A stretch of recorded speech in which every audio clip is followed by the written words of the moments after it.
Yo, I'm here. I wonder who that one person is. We're here. I just got sort of a new setup going here. Trying to work out the kinks.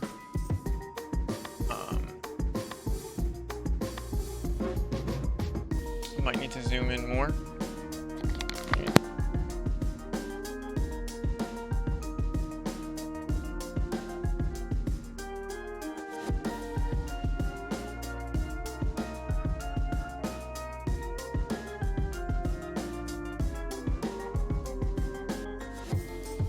Put my monitor up on arms instead of on the old school stand that I had.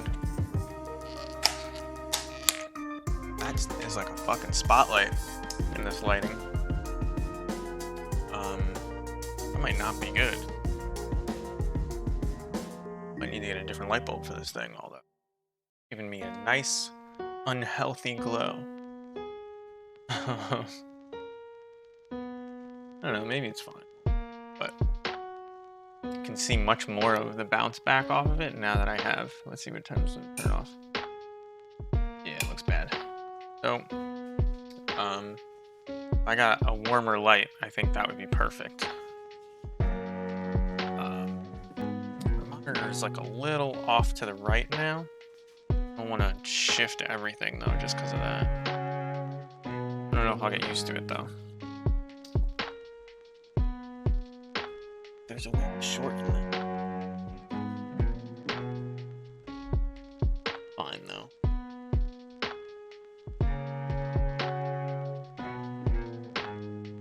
Yeah, I think it's fine.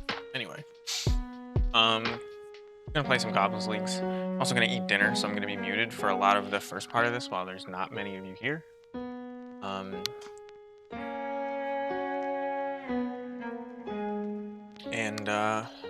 We'll get started, and I'm gonna mute.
No plans due tonight. Not right now, at least. That game is so good, though. My zoo is 4 stars. And the only problem I had was education. So I was like, I could definitely get it to 5 stars and then just be done with this zoo and start a new one. Oh, the category set wrong? Well, thank you for warning me about that. Hey, Marduk, thank you. I appreciate it. I appreciate it a lot. I know I've seen you around a bunch, and I appreciate the Prime sub, even though nobody needs to do that. It's not like I'm gonna be breaking the bank. Thank you, Collante. I saw that you have some kind of Spanish language going on in your profile. Is it Collante, or do you like Collante better? I just updated the game to Magic the Gathering, so we should be in the right spot now. Are we gonna keep this hand? It's like kind of bad. Yeah, I think I'll just mulligan. This hand is better, even though it's only got one land. I think I'm gonna keep this. If we get Thoughtseize, this is really bad, but if we hit lands, we're in great shape. There's a lot of decks that like literally just can't deal with this game one. Ah, it's Italian. I didn't look that closely, but I saw that you followed me on Twitter, and you're a Melee Sheik, if I'm remembering the right person, or maybe that's somebody else, but somebody is a Melee Sheik and a tournament organizer.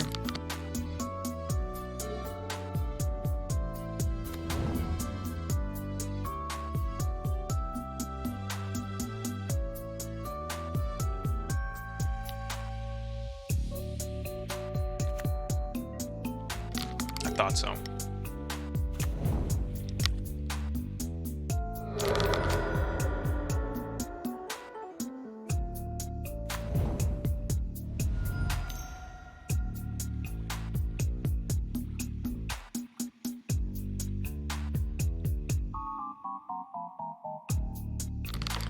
I know Melee.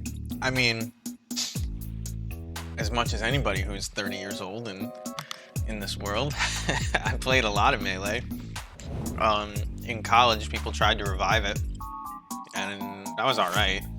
I never got into like wave dashing and all that technical stuff, but I have friends at my local Magic store that were really into it, and wow, he's not going to be happy about that. I think there's no way for me to get, because I didn't draw a land, there's no way for me to combo next turn. And this is not the kind of deck you want to combo against anyway. But yeah, I know Melee Decent Loyal. I tried to play, was it Brawl? That, I don't know, whatever came right before Smash 4. My friend and I played a ton of it, and then when Smash 4 came out, obviously we played a ton of that. I went to like 1 or 2 tournaments. I was garbage. I mean, it could have been because it's like the first time I'm playing a tournament, right? But I did so bad. Like, couldn't beat anybody. It didn't even feel close. And then he went off to med school, so I didn't have anybody to go with. But I played both of those, Smash 4 and Brawl, a bunch. But I also, I mean, they play Melee at those places, and you pick it up and you grab Falco and you fucking wreck some people occasionally. Because sometimes the combos just flow, like you get into that state.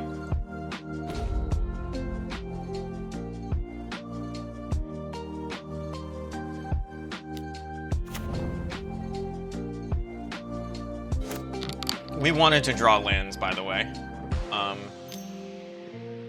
That's why we didn't do the Harbinger, but so now I'm gonna Matron and I'll put Ringleader in my hand. And we'll tick up next turn.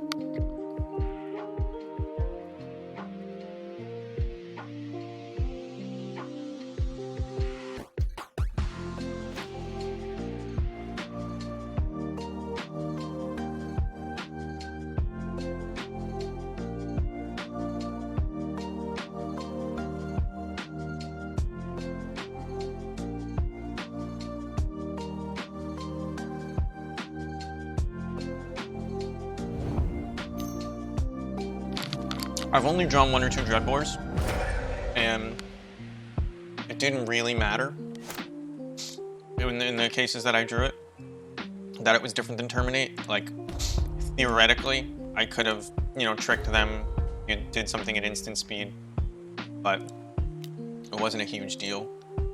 So it hasn't mattered more yet. It hasn't mattered in any of the games yet, but that's why I'm still playing 3, so I can try to evaluate it better.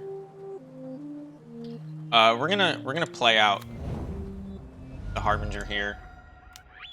I don't know what I'm gonna put on top. In fact, because I don't know what I'm gonna put on top, I think I'm gonna put another Ringleader on top. I'm just gonna attack first, give him less info, and then we're going to assert our dominance because we're not losing to this Jund player. We're gonna make blue mana. We're gonna put something on top, and I'm gonna continue. Eat my dinner as I F6.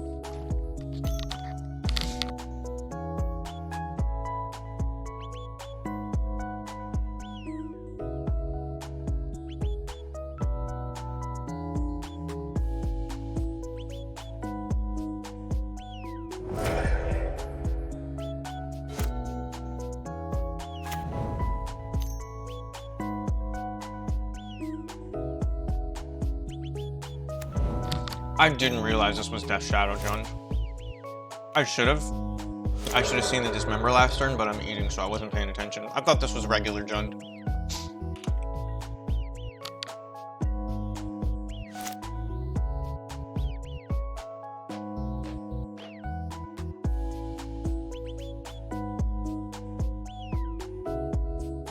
Against Death Shadow, I would have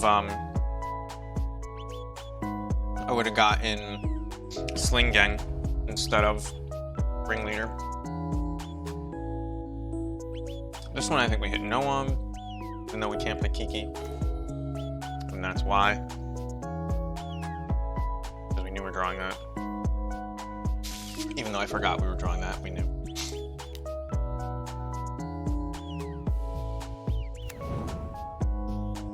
We're looking for Sling Gangs.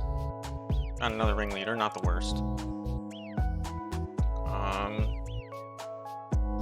We can take him to 5 and lose a guy.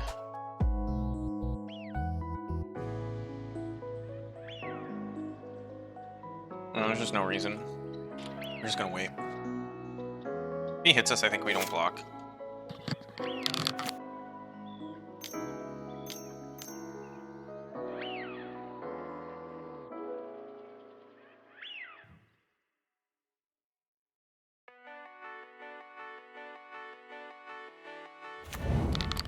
I assume he got that Luris from his companion zone last turn, and I just didn't notice. Let me turn off auto yields.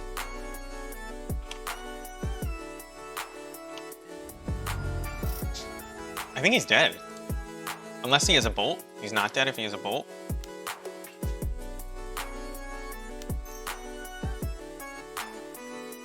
We could have filed this and it doesn't matter.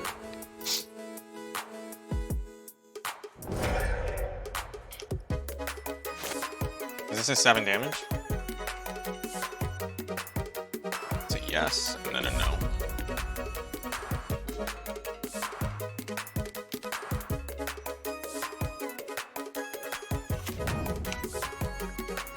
Yep. Alright. Triple block? Yeah, good idea. So here we'll see how much the Dreadbores matter. I mean, it would only be one Fatal Push. I almost wish that I had gotten one promo Dreadbore, just to like reassure myself. You know what I mean? When I draw it, that wouldn't have been it. But, and compare them even, just so I know that my planned split of 3 Fatal Push, 2 Dreadbore makes sense, but not a huge deal.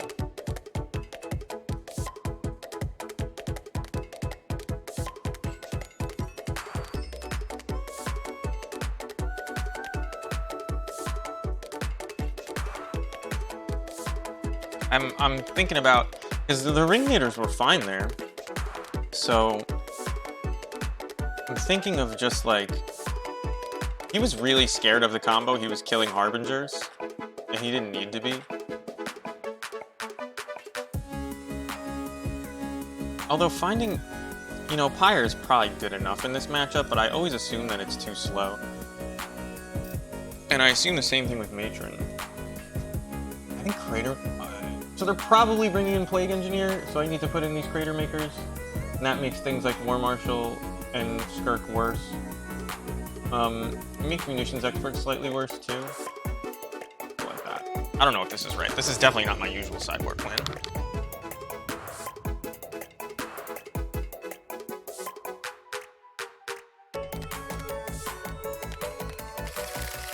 I mean, you can't say no to this. It has terrible lands, but...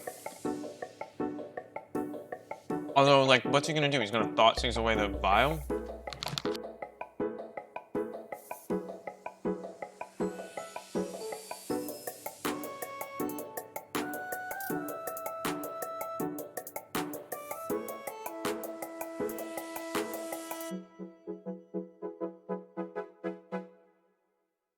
I said you can't say no, but maybe you can't say yes.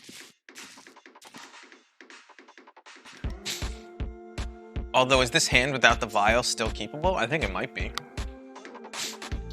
Because it takes a lot of balls to point it at Vial instead of Snoop. I'm gonna keep it. Got everything except good lands, so maybe we'll draw lands.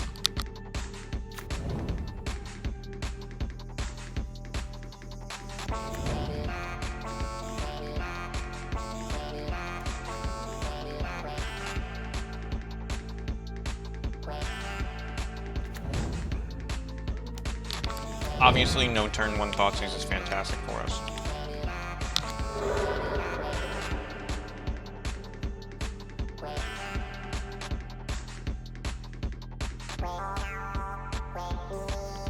So are you from? You're from Italy, Palante? I must have looked at that really quick because I know the difference between Spanish and Italian and I didn't notice it.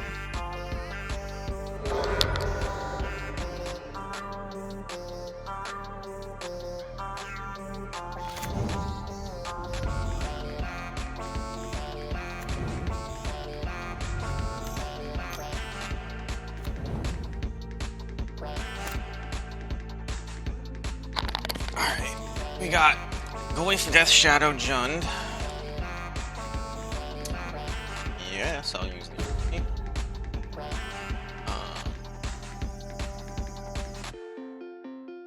do I just play the Crater Maker out? It like makes his future Plague Engineers better if he's playing them. But it like forces him to tap, which isn't that big a deal, I don't think. Also gets a creature in the yard for him. I think I'm just gonna play this and not pay life. And unfortunately we're gonna take 2, but we would take it no matter what.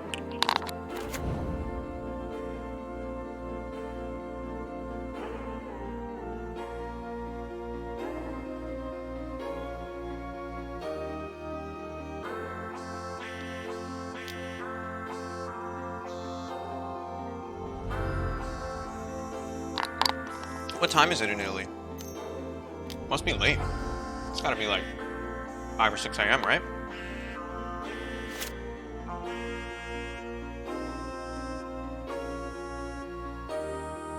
So he tapped out. Do I just Dreadbore this guy?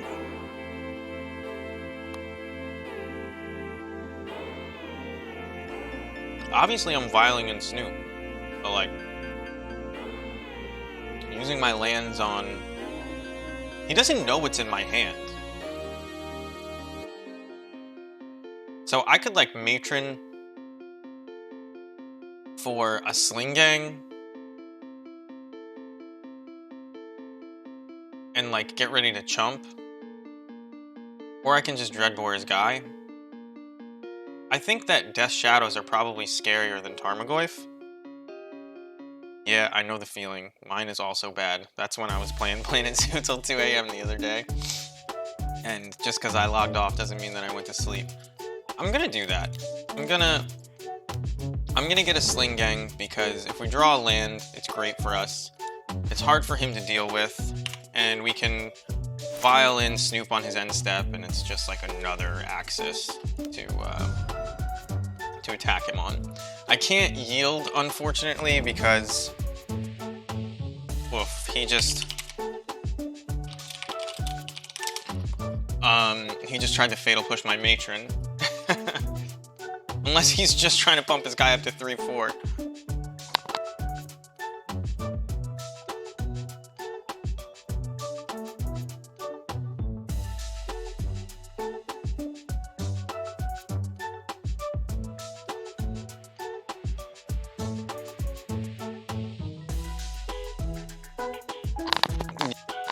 He pushed the Matron, and I said sorry in chat, that sucks.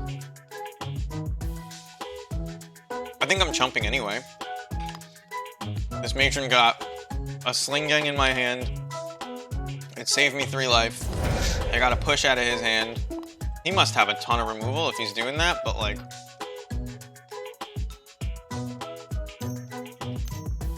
Oh, he's tapping out? Oh, that's a mistake, dude. You're dead. You're dead. And I got another Snoop on top. You know you're dead. Fatal Push on top too? Did I not go for it because Fatal Push is so good to draw and he can have Gut Shot? No. Not so.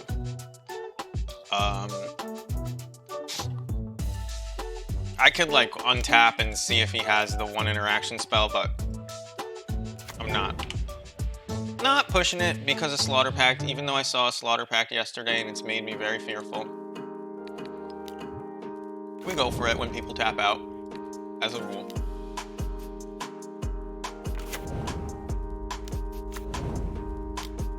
So, it could have happened such that we drew our second Sling Gang and we'd be a little bit screwed here, but we didn't. Although, no, I could, well, yeah, it'd be tough to make black mana. That, I saw it was a really, really old school, I don't remember if it was Abzan, or if it was just The Rock, or if it was Jund, but he, I actually saw a Slaughter Pact in his hand, and I was like, oh man, like, do you change how you play once people are like on Slaughter Pact again? But I beat him like really handily, so I don't think so is the answer.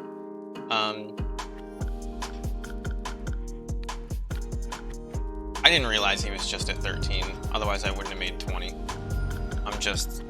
I'm kind of like half on autopilot because I'm trying to finish my food.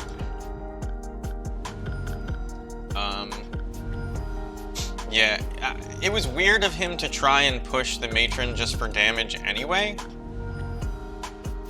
So like that was a mistake. And then I guess if you don't have interaction, any more interaction, you just tap out. But not played well by Gifted. We kind of got gifted a win.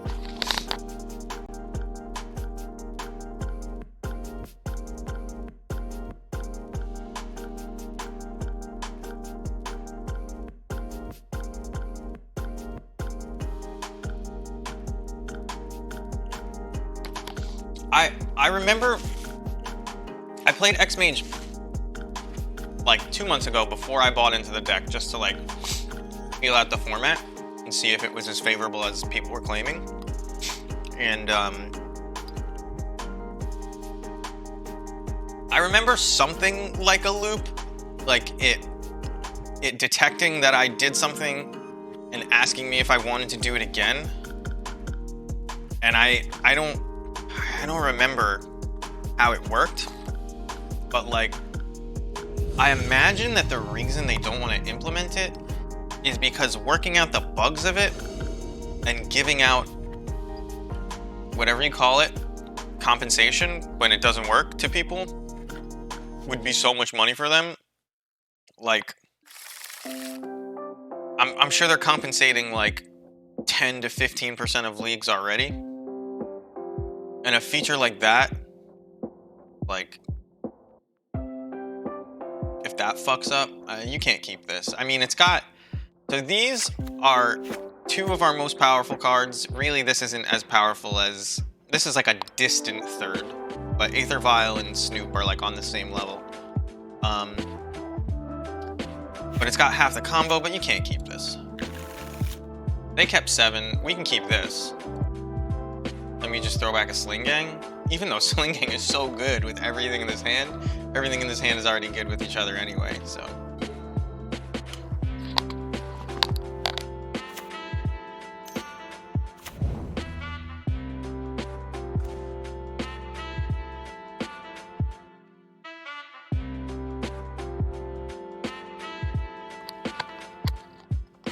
One of the craziest things about that, oh, this is fucking Mono Blue Tron. We really have to like either put pressure on or draw the combo immediately. I mean, having the Cavern is good against them, but I don't think we have a good matchup against them.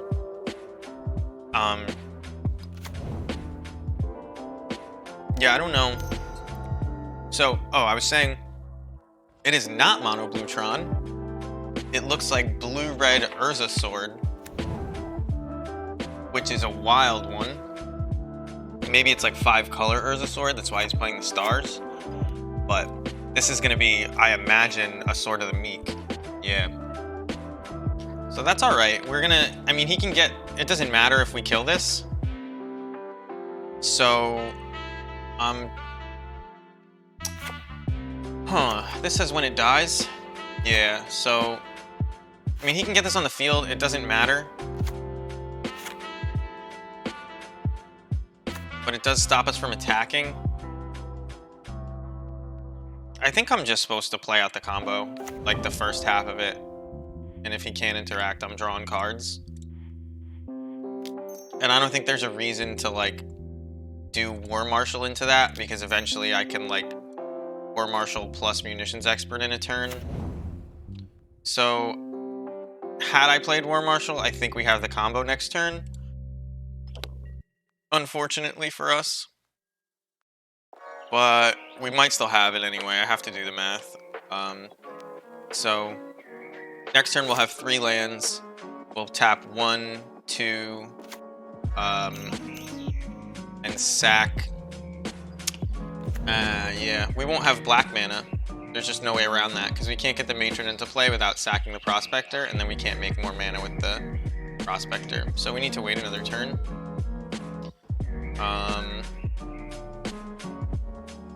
So now he has the combo, but it doesn't kill us, it's just a value combo. So I don't really care about it. And I'm tempted. Oh no, I can Mog War Marshal for the last thing, can I? Because if I use these 2 lands to play Mog War Marshal, I then sack all of Mog War Marshal to get Matron in play. Yeah. So unless he has interaction here, he's dead. He might have a Fatal Push in hand, but so you know what? Because he might have a Fatal Push, maybe we don't go for it here. Does this draw him? This is gonna draw him a card, so maybe it's like less likely that he has it now than if we wait. We have another setup. I feel like he would have killed the Snoop on sight. It's my feeling. I think most people do that. We're gonna try it. I don't know if it's smart. We won't go for it until he tries to interact, I guess. But we'll do it now. And him playing blue mana, he might be like on counter spells to try and stop us from things like this. Oh, this doesn't. I'm so dumb. No, it does. Okay. I'm thinking like this doesn't actually do it, but it does.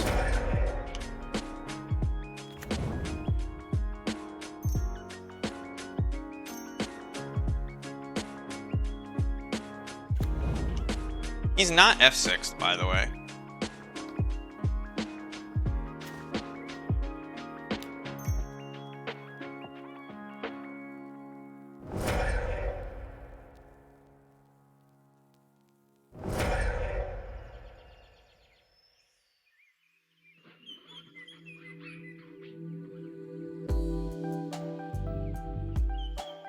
I don't know. I'm not gonna go for it until his end step. All right, so here's a shock. Yeah, a Galvanic Blast, which is fine. We have Matron on top, and I think we kind of want to leave Matron on top, but maybe I should just grab, because I don't have the combo in hand, I think I just have to grab Crater Maker and next turn kill his Thopter Foundry and just try to slow him down. I feel like that's the best play. Or I could just put another Harbinger on top and like say you're not gonna have another interaction spell. Because we can't really outvalue this. We don't have good sweepers. It's a tough call. Because Crater Maker promises to draw the game out a bunch. But Harbinger says it can end the game. We know we're not drawing a land either way, so it's like not that big a deal. I can't kill the Foundry with Crater Maker because it's not colorless. That's a great point. That gets me all the time. I always think it's just artifact destruction. That is a great point. Well, Harbinger it is.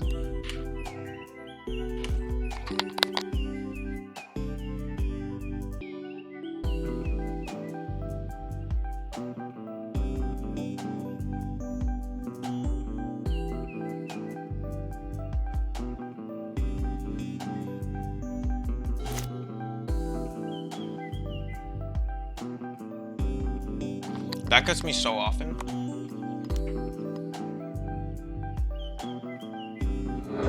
Surprisingly, never been an issue with my Painter Servant deck, even though that makes everything colored.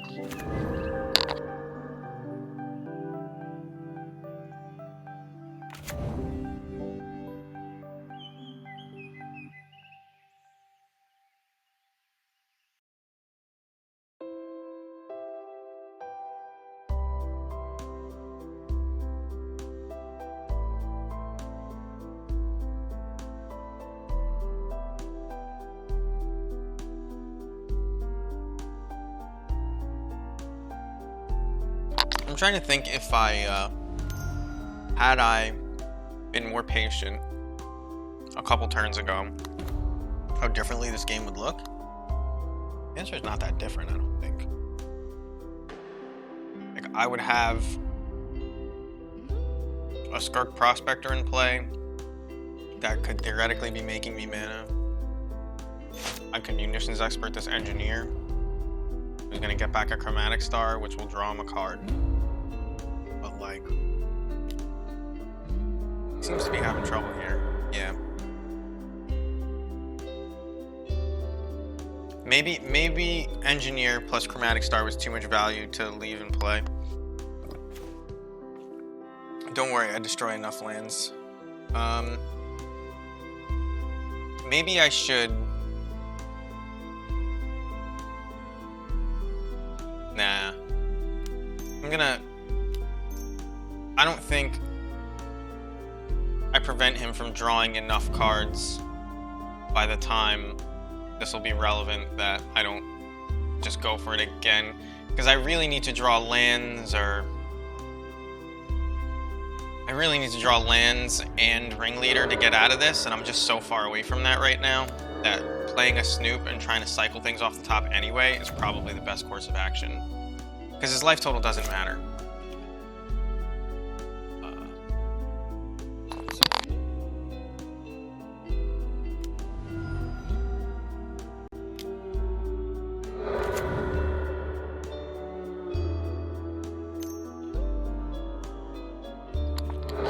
I mean, Crater Maker would be so good if it destroyed lands, but I'll settle for having Painter Servant do it. Yeah, he didn't have it, so going for it twice. Enough for the combo deck who thinks that they're just gonna outvalue people. I don't recommend that plan that I just did, but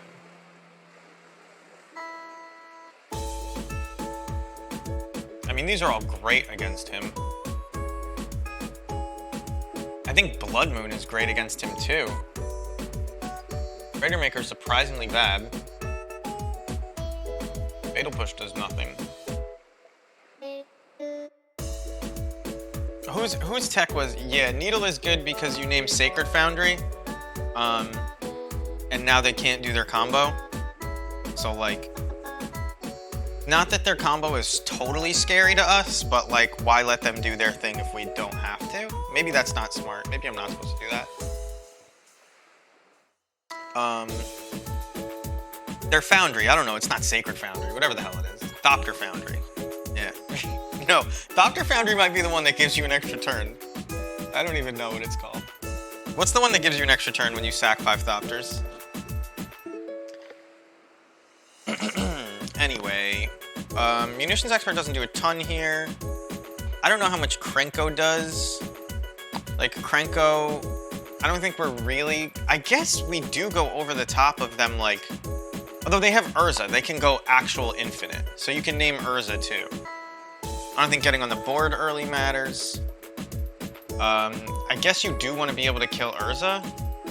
But you can just name Urza with Pithing Needle and it's not a big deal. Like, he makes a ton of mana, but he can't... Oh, I guess he makes infinite mana. We don't stop the combo with Needle. Well, no, we still stop the combo with Needle. Because you still name Thopter Foundry. Time Sieve. Thank you for that one. I'm always glad when people have that, you know, encyclopedic knowledge. Makes me feel better about having... I've seen them all. They're tough to come up with the names on the spot, though, I'll say that. I'm like tempted to take... I'm tempted to bring in Blood Moons. But he played a basic island, so... Like... And he didn't fetch it, he just had a basic island, so it's probably bad. If we see it's good this game, we'll think about it more. It's Urza Lord High Artificer, so it's gonna be card Urza, comma, Lord. I think that'll do it. Yeah. Well, this is a terrible hand. I guess you can keep this when you have two of your best cards, and we'll put back Sling Gang, and we'll hope to draw a Snoop off the top.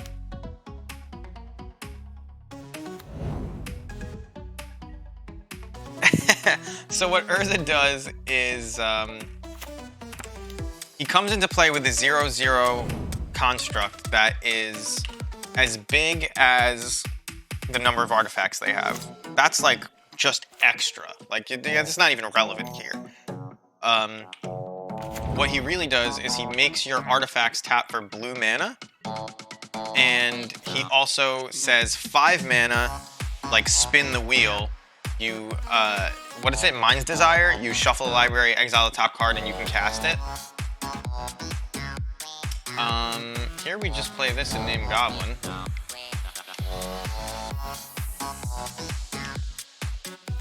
I mean, we slow him down a ton by having this relic. And worst case, as long as we keep a mana open, we cycle it. Yeah, so the spin ability, yeah, is how when they have infinite mana, they can eventually kill you. But also, like, without Thopter Foundry.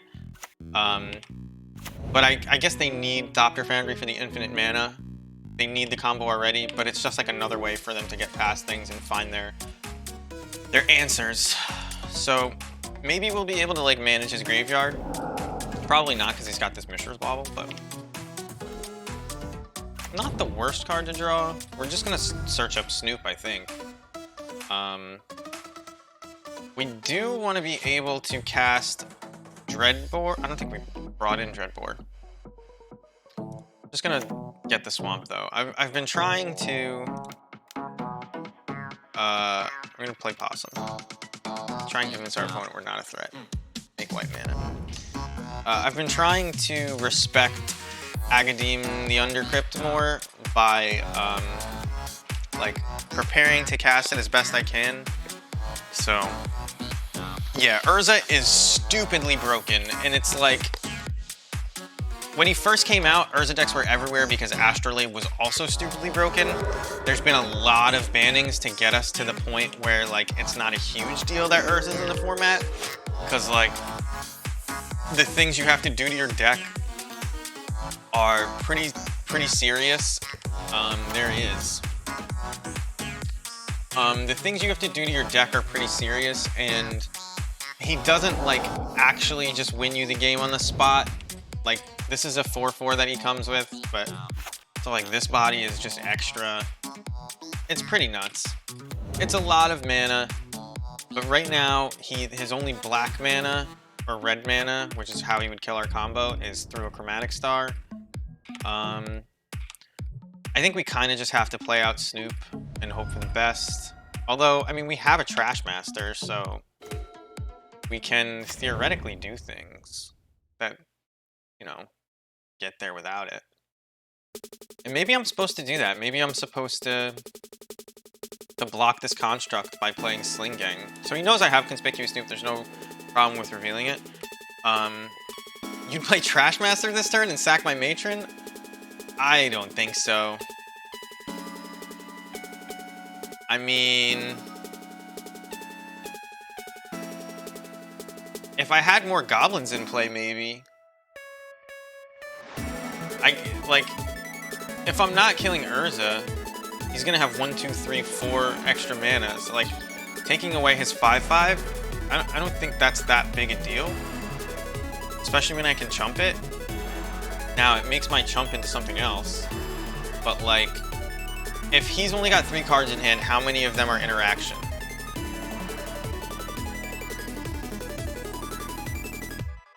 But maybe you're right. But instead of playing Trashmaster now, I guess Trashmaster allows me to do the same block sack thing like I could do with Lieutenant. Let's try it out. I'm not sure I like exposing the Trashmaster, but maybe because we make green mana, our opponent will decide to be kind and let it live. Now, if he kills Trashmaster,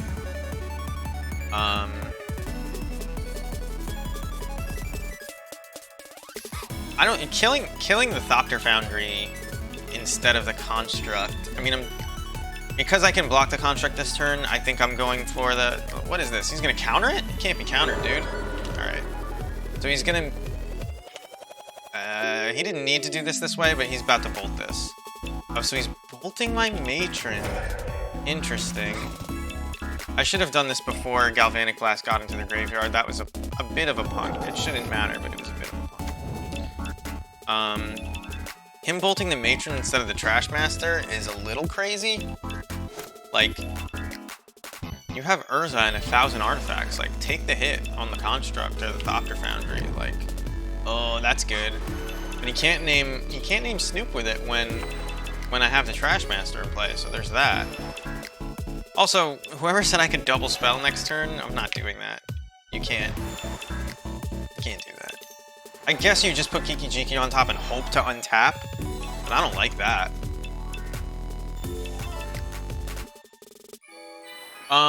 If I tap out, he gets infinite life, but like if I'm respecting infinite life, well, he has infinite mana too. But not really is the answer, Kalante. Like, because I can eventually exile his thing, so like the fact that I have it at all means that my infinite damage beats his infinite life. Yeah, so now we take 7. I'm growing less and less a fan of this Trashmaster line every second, to be perfectly honest, because I mean, I guess he would have bolted our Snoop, right? But now I'm kind of like in the just pray camp. Is that what we're doing? Like he can draw a bunch of cards. Bling Gang on top. Does that get me anything? I don't think so.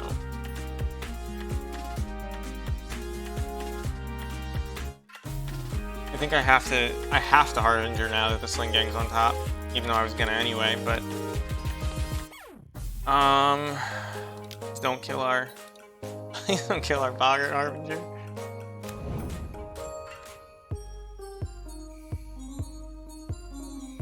I mean, if he does, I get to draw Kiki Jiki with 5 lands. It's not that bad. Let's just do this before I have to think about it.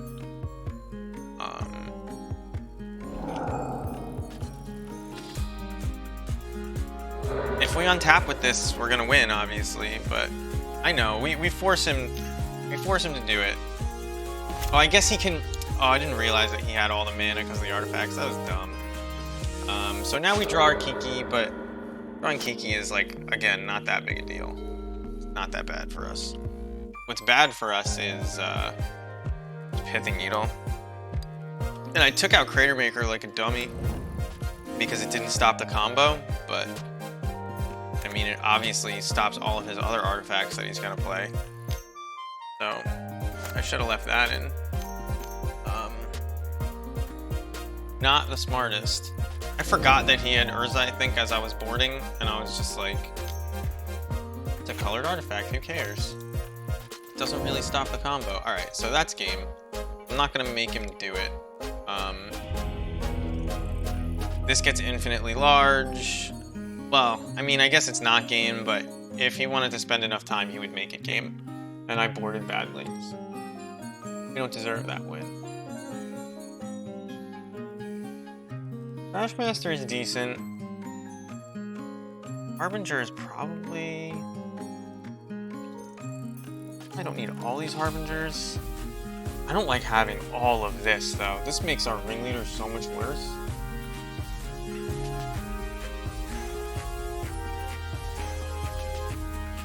I think Relic is a pipe dream.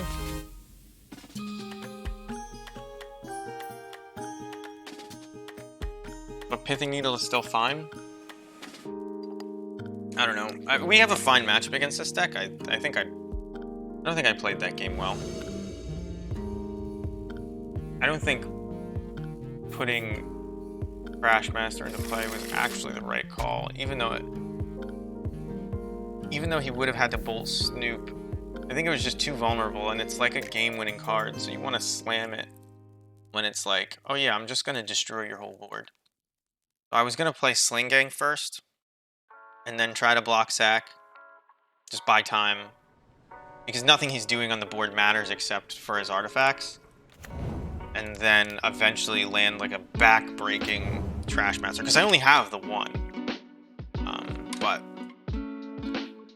it was tempting to get that Thopter off the board early.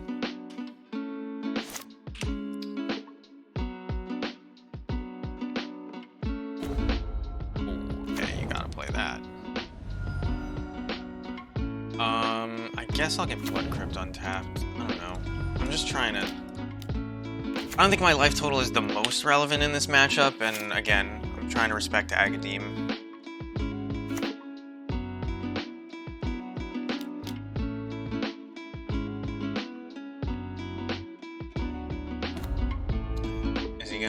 Alright, nothing else. This feels like an Urza next turn, so I think I'm gonna name Urza with this Needle right now. Although, if I... Oh no, so now I can Vial and Needle, and then, as opposed to Munitions Experting nothing and then firing it up. I'm just gonna do this. Maybe we'll draw like a counterspell or something. No. Why didn't I sack in response to the Needle to kill the Foundry? Oh, sack him? I think I thought I had Crater Makers in my deck when I made that decision, but it wasn't a good decision. Although I think I would have killed Construct and not... What am I doing scrolling through this list? I think I would have killed the Construct and not the Foundry, because what he does with the Foundry is not that threatening. That's true too, Marduk, but I don't even remember thinking at the moment, so I can't say that I was being that on the ball. I might have been, but I can't pretend that I know I was. So, I think naming Urza was a huge mistake. I definitely should have named Foundry here. I just imagined he was going to play Urza next turn, so I didn't want him to have his 5-mana option available. Not that he could have done it this turn. And yeah, it was just a mistake. I don't know what the hell I'm thinking. I definitely should have named Thopter Foundry instead of Urza, because it's the mana from Urza that's really scary, and the mana's only really scary with Thopter Foundry in play to get infinite mana. So Needle is just always supposed to name Thopter Foundry here, and I was on autopilot, thinking, oh, he's gonna play Urza next turn, better name it. Bad play. Bad play. But it's whatever. Like, even if he plays Urza here, it's not a big deal that this Needle's in play. And he could play Foundry Sword, just in one turn. So...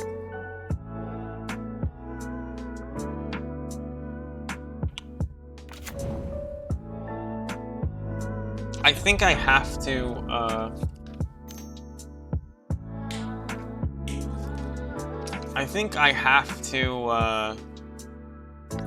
yeah, there's the Foundry. If if I play Munitions Expert now, I violin Matron, I play... Oh, I get Crater Maker? Yeah, he's got everything. And I fucked up so bad by naming... Oh, man. Huge mistake. Huge mistake. I actually think I'm dead because I did that. I mean, I can tell him he has infinite life.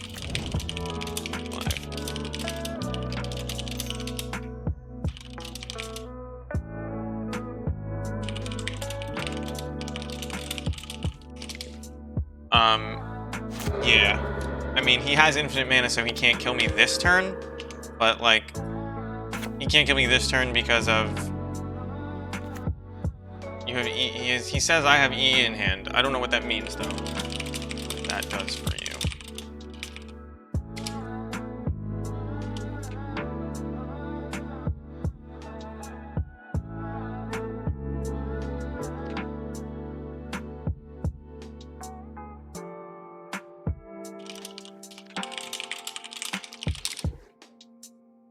He says he's gonna play Needle. How do you give your guys haste, though?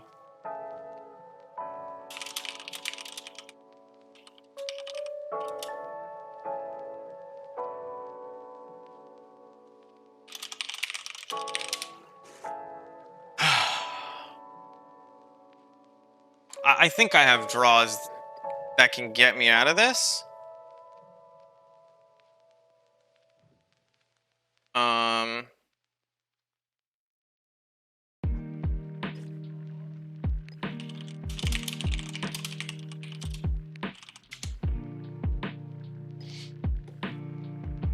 But I'm not sure.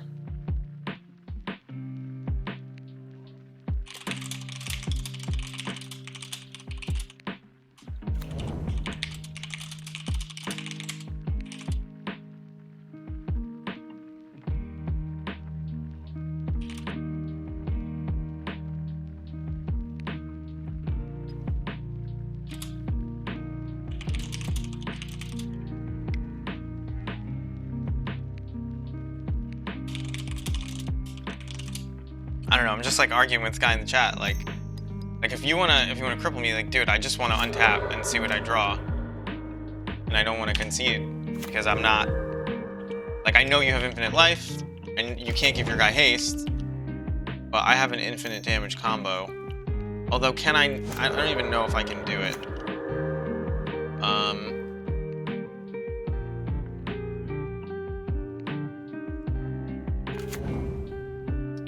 Actually, can I do it? Now that I'm thinking about it. I was just too busy talking. So if I... No, I think I just punted this game away so much by naming Urza instead of anything else.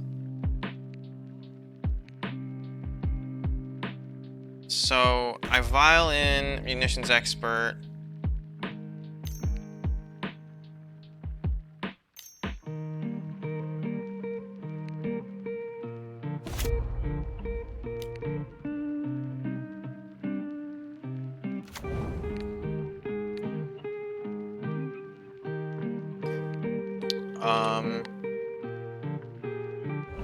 No, I don't have any way to give it haste, do I? And now I don't have the vials.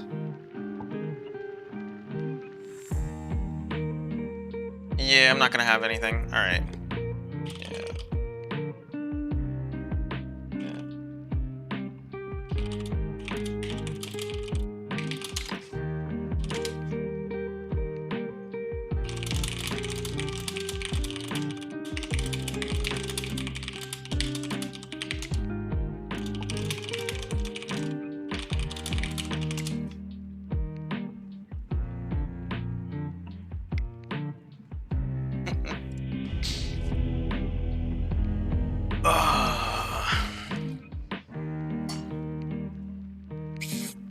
He had me. He was like explaining, I get it.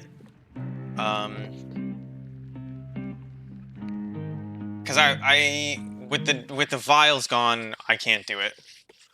But with the 2 vials, when he said he had engineered explosives in hand, I was like combining what he was saying with chat. And it was like engineered explosives for Snoop, but he kills the vials, and then I don't have enough mana to, like, even if I draw perfect, which would be like some way to give Snoop haste. I don't know, I think I could have drawn like 4 cards and still not been there, so I don't know what the hell I was thinking. Darryl, would you like to play first? Yes. But I punted that game away by not naming Thopter Foundry. That game goes on for a long time if I name Thopter Foundry. So I gotta put this food away. Just close it up. Oh fuck.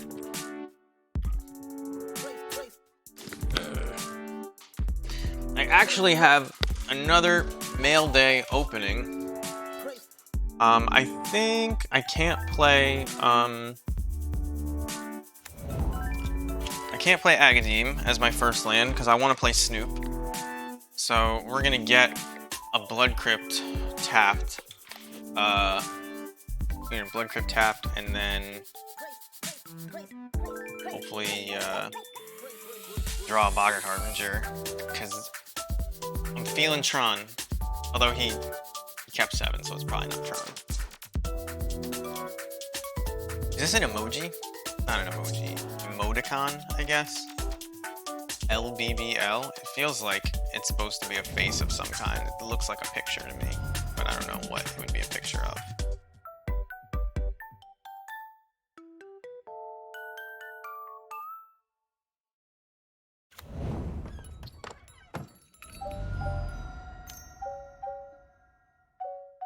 Thoughtseize is decent against this hand. Oh, I should use the... I have like 1,000 of these eyeglasses cleaners, and I don't... Here we go.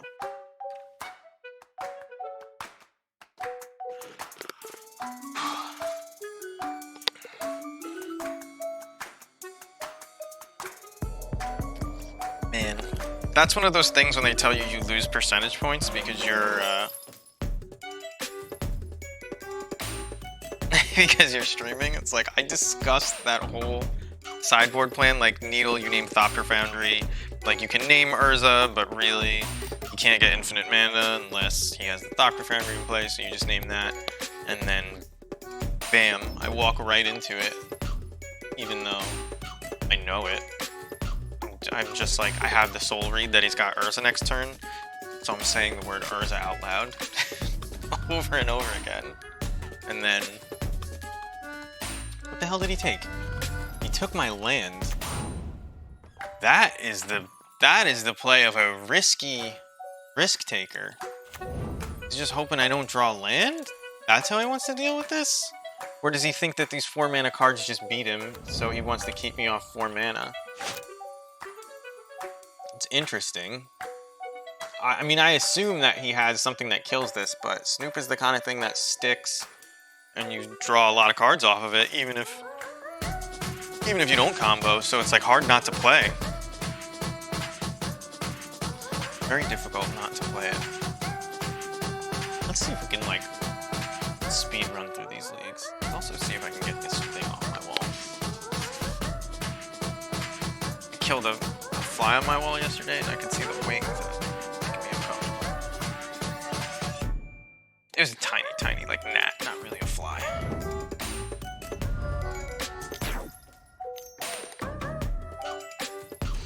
So this is bug.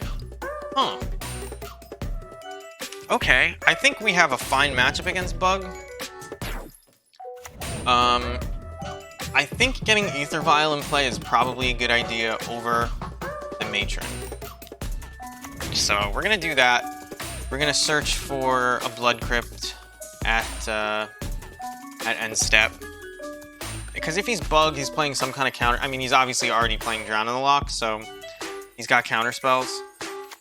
Interesting though that he literally couldn't have Drown in the Lock that Snoop if we hadn't played a fetch land. Just a little bit. Maybe fetch lands aren't the way to go, boys. I think they're just good enough with Conspicuous Snoop that even if you were playing against Drown on the Lock every match, you'd do it. So I'm not serious.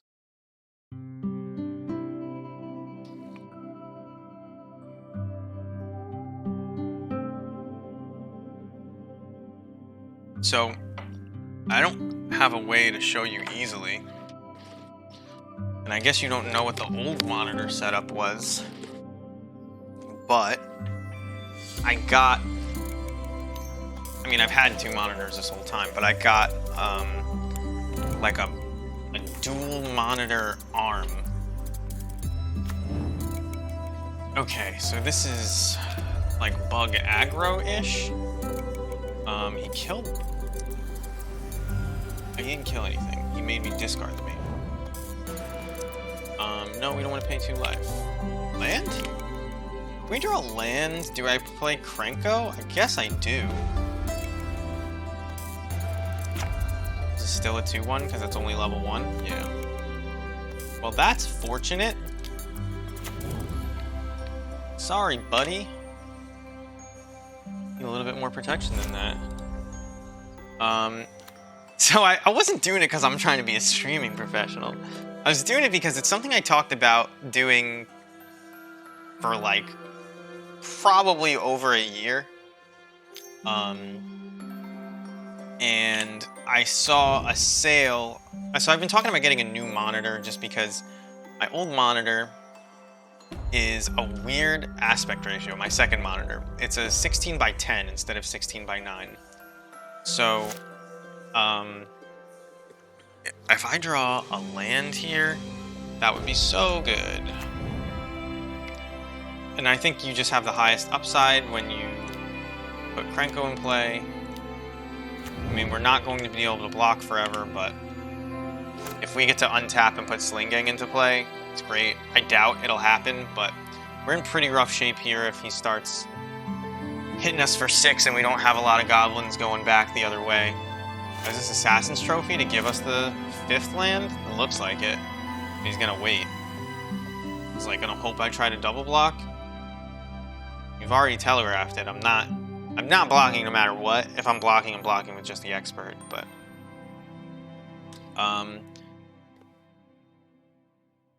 But yeah, I've talked about getting a new monitor for a long time, and I saw a deal on like kind of an old it's not like fantastic, but it's a Dell that had a huge discount on it because Dell makes good monitors, by the way. They don't have like the problems that cheaper monitors have when they have good specs.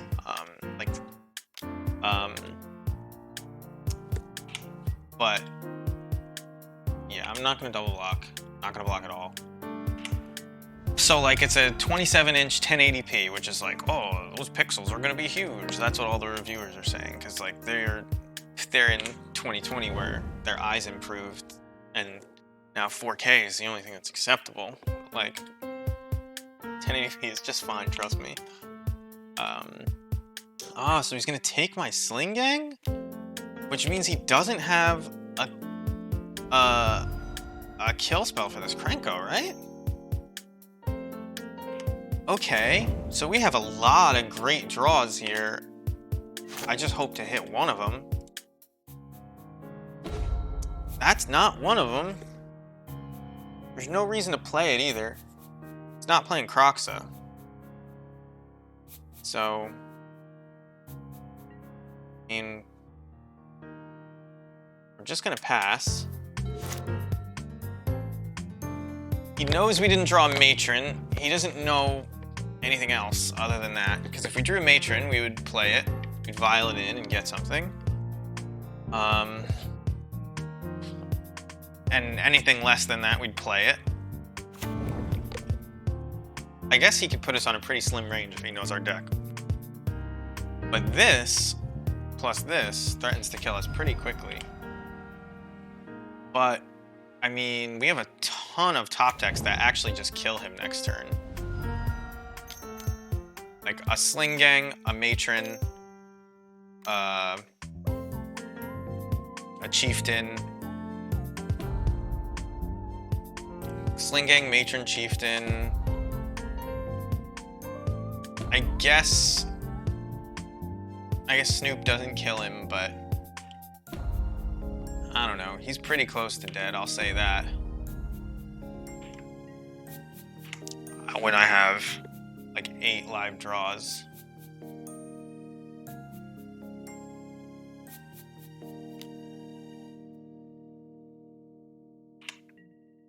So he tapped out, so I can just like do this now in F6. Let me turn off auto yields because I don't know if my F6, if I did it late enough that I'm gonna think. So we definitely place this on stack. Oh my god, come on. He can't get this up to a 6/6 again next turn. I think I'm just supposed to do this now. Just so he can't make me have 1 less goblin in response. Because it's a lot of damage going back at him. It's not lethal, but it's 1 off of lethal. So like,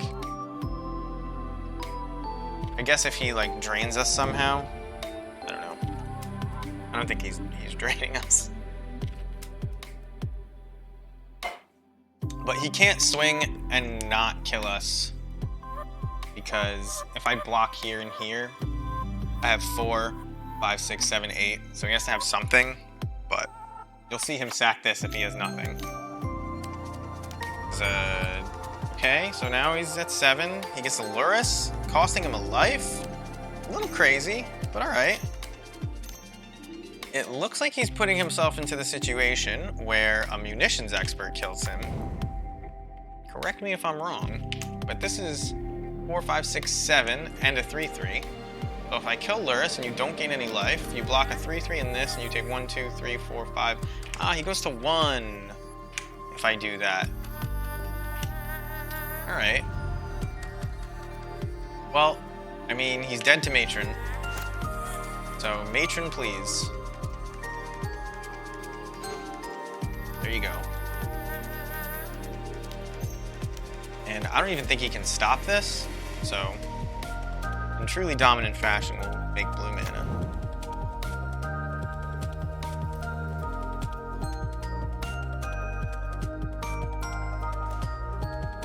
I could even play a Pashalik Mons, but he could... I mean, he's tapped out, so it doesn't matter.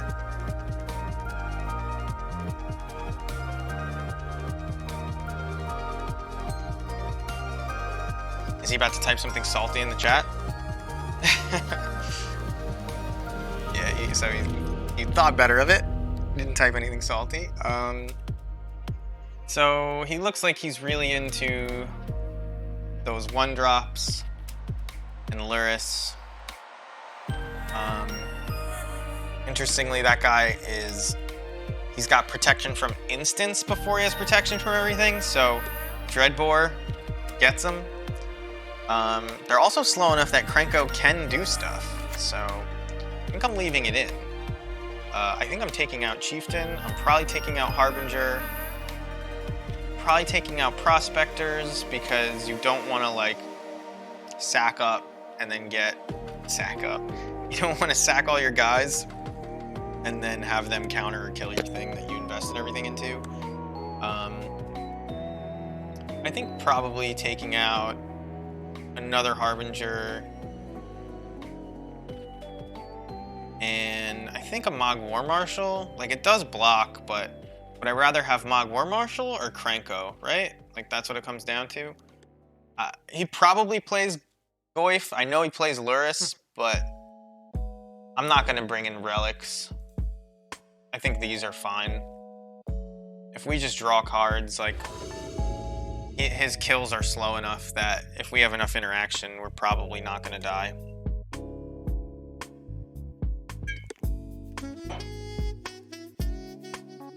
My feet are cold. Oh, so I was going to try and set up a card cam using this Droid Cam OBS, but I don't know if it'll work. Stream might crash, guys. Plus video capture device, add source. This says webcam, but I don't think... I always like that grunt in this song. I don't know what it is. Add a new source. Phone cam?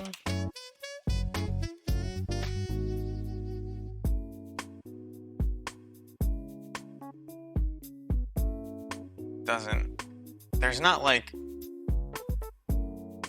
Yeah, it doesn't give me the option for the phone cam like old OBS did. This hand is garbage. It's total doo-doo garbage. This hand is pretty good. I mean, you can kill the green 2-1 and you can kill another one and you have a Krenko, which we saw was good last game, so why not? We'll throw back a Cavern. We probably only need one. And we need to be able to cast Dreadbore, more importantly. Alright, so Thoughtseize is probably pretty solid here against this hand, but I don't know. What else could I do? The phone cam didn't work. Used to be like a Wi-Fi camera option, didn't there? I don't know. Maybe it doesn't work with Streamlabs. On regular ass OBS it worked, so fuck it. I'm gonna delete this thing. Guess I want to remove it. Alright, so he knows our whole hand, and he chose to take Munitions Expert, which I assume means he's got the 2-1 in hand. Him or Bob. We're not casting this Dreadbore until he sinks a bunch of mana into it, so he can feel free to cast a bunch of 2-1s. Unless it's Bob. Nope, he's just got a second Thoughtseize. So I expect to see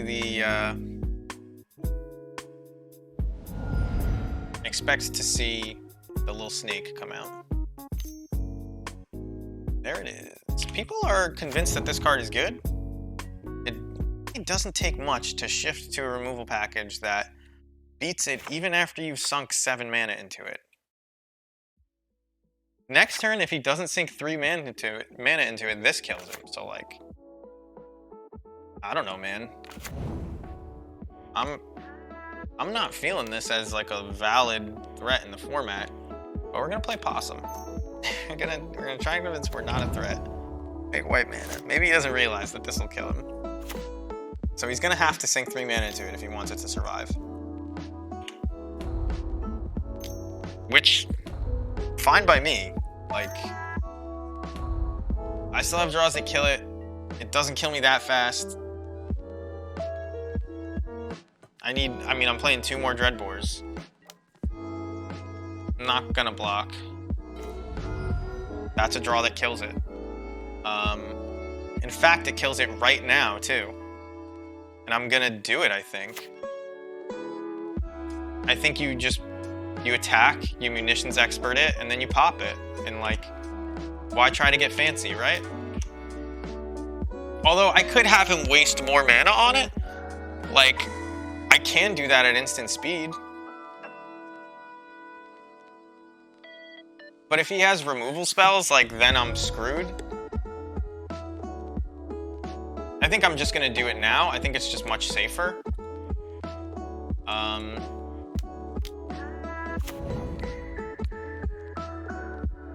I think it's much safer. He has no other clock in play. And like, next turn I'm gonna resolve a Krenko. I don't know, maybe he's got removal for that, but like, I have a lot of good draws off the top.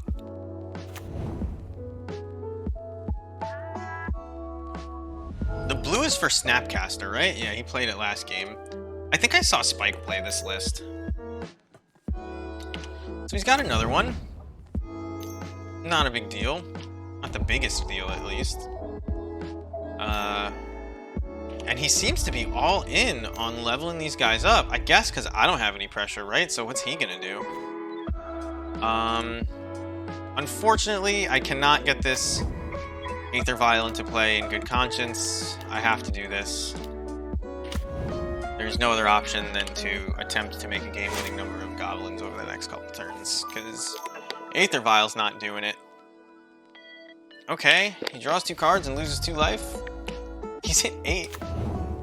This looks like he's going to kill my Krenko, because he played that land with confidence. He's going to 7 with confidence. He's low enough that he can't really attack anymore, to be honest. Like, oh my god, he's going to 5. So now, if he attacks and he doesn't play a creature, and I swing, then a Sling Gang Lieutenant kills him. So, I mean, it's like really not the best what he's doing. Well, it might be his best way to win, so can't fault him for doing it. But it is risky. I'm gonna show him we're empty-handed because the Aether Vial is just so powerful. Are we dead now? 1, 2, 3, 4, 5. He goes up to 8. We have to chump Tarmogoyf. Okay, that's why. So he can. He had a lot of blockers there. We're not forced to chump here, so we're not gonna. Because we're dead next turn if we don't have it, no matter what. Because he can. Yeah, maybe I'm supposed. No, there's no way I'm supposed to.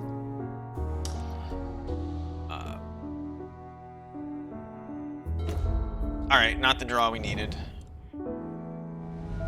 Oh, we can't even. No, yeah, we can. I haven't gotten to do that before. So we'll go to game 3. He's like all in on these guys to the point where like Pithing Needle starts to look good, but I don't think so. He didn't have anything I really cared about. He did have all non-basics though, and I am on the play. Like, he's not even Jund.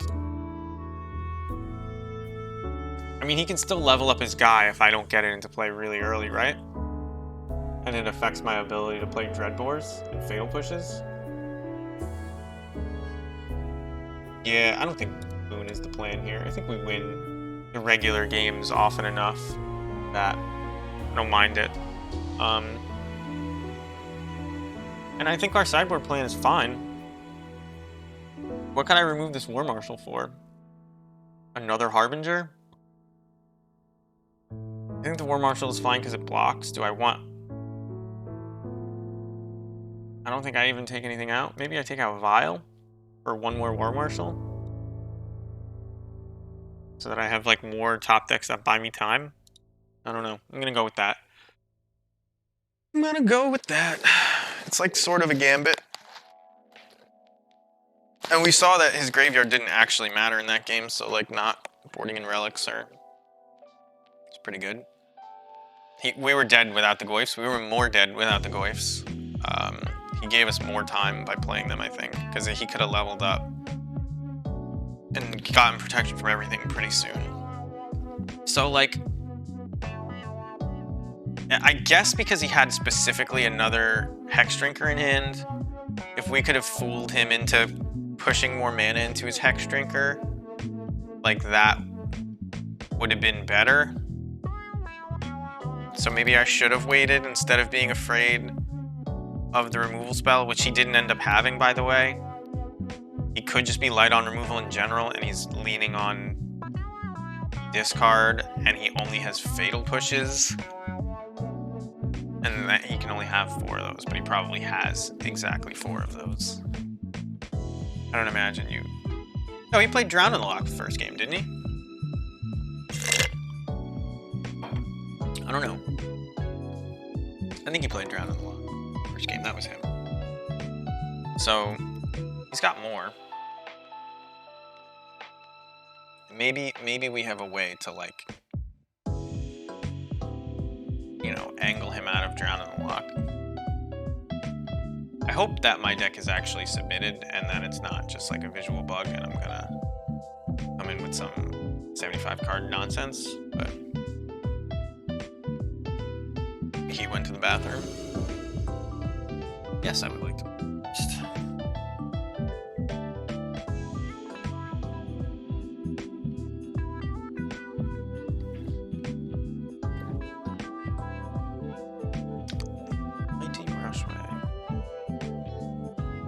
it said he just in game. Maybe he was like disconnected. I don't know. Weird. Very weird. Anyway, I guess I'm not gonna be able to get the card cam going on my phone. But maybe there's another one. Maybe there's like a Streamlabs cam. Let's check the Play Store real quick.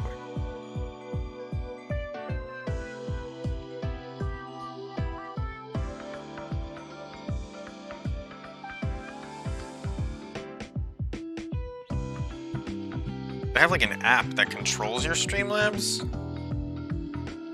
Stream your games or your camera. The app was great, but now I'm only looking at my computer with it. This is an abysmally frustrating experience. Alright, I'm not doing this on stream. Why didn't that OBS cam work? Like that's some garbage. It used to work. That's how I used to do it before I had a webcam even. Our opponent is not there right now. I know that it worked. And you do it over Wi-Fi too. It's like sick. I'm gonna try it one more time. Is there like a special setting? Video capture device? Maybe it would be like a built-in webcam, capture cards. No, it doesn't even say that you can do webcam. Maybe... Nah. No. That's annoying. It's annoying not because it really matters, just because, like, definitely used to be a thing.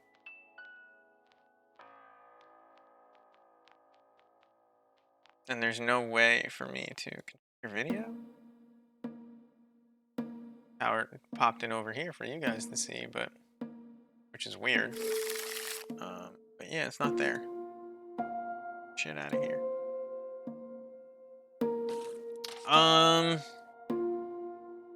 This hand plays the long game pretty good. I mean, it's decent against Thoughtseize or Inquisition. It ringleaders. The Kiki does nothing. The Harbinger...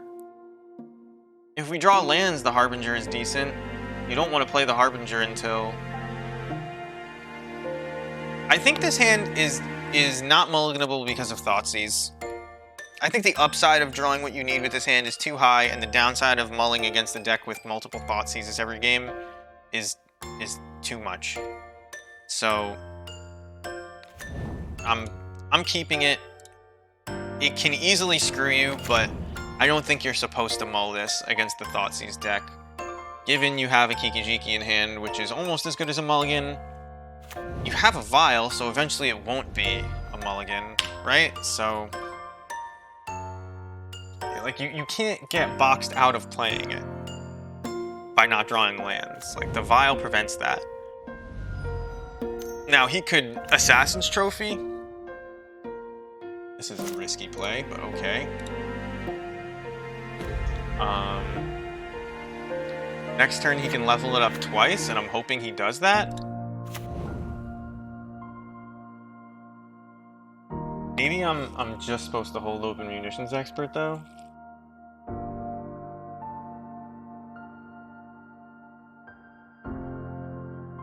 Cause like the upside of playing Snoop here when he doesn't have turn 1 Thoughtseize or he doesn't choose to play it, like probably pretty low, and he looked like he was leaning on aggressive hands. So I'm not gonna favor a go for it line. And he doesn't have a way to punish me, really.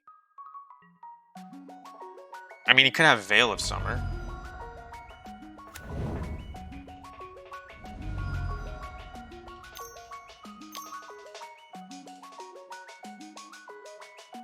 But this way we don't telegraph Snoop at all.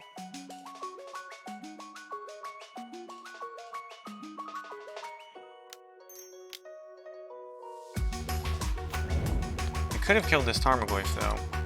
We are going to pump this Tarmogoyf up to kill a 2-1, which is not ideal. But we can Vile Snoop in response. Oh, damn. Well, I mean, we can kill this Tarmogoyf. We're not going to block, but we'll see if he tries to kill our munitions expert to pump his Tarmogoyf up. And if he does, we'll Vile our dude in. We're going to Vile Snoop, try to pass the turn. He tries to kill Snoop. In response, we kill his Tarmogoyf. It's going to be great.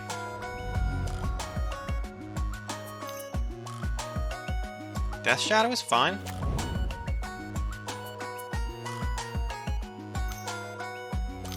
Just gonna tap out for a Tarmogoyf. Gonna Abrupt Decay my Vile. Someone is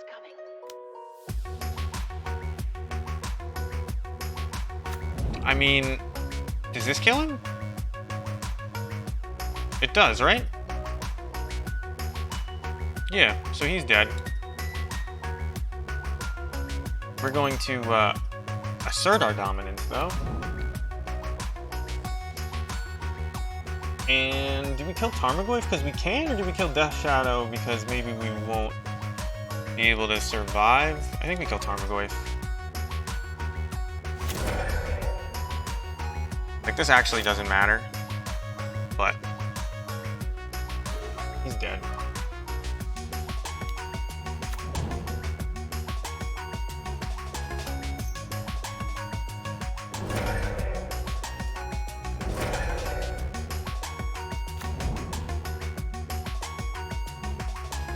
He was playing very aggressively and tapping out, and this is how we won. So we have infinite mana, infinite guys, infinite life, infinite damage. Just going infinite. I was about to ask for a land, but that works too. That is correct, Keska. We got there. All right. Let's see. Because I can't get the webcam phone. We'll search for a match while I do this.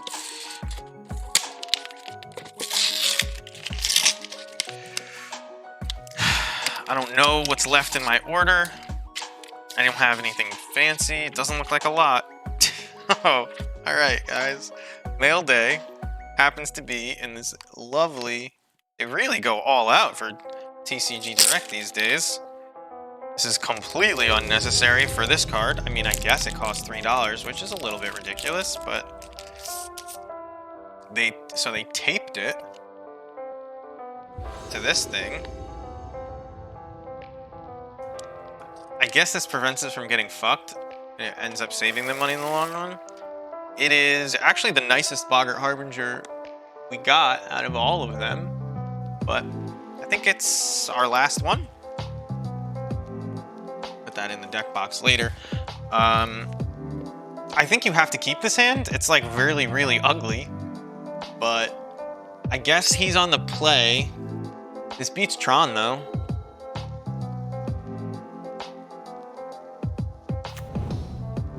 All right, it's some kind of Jund masterpiece again. Nope, looks like Panzer mono green.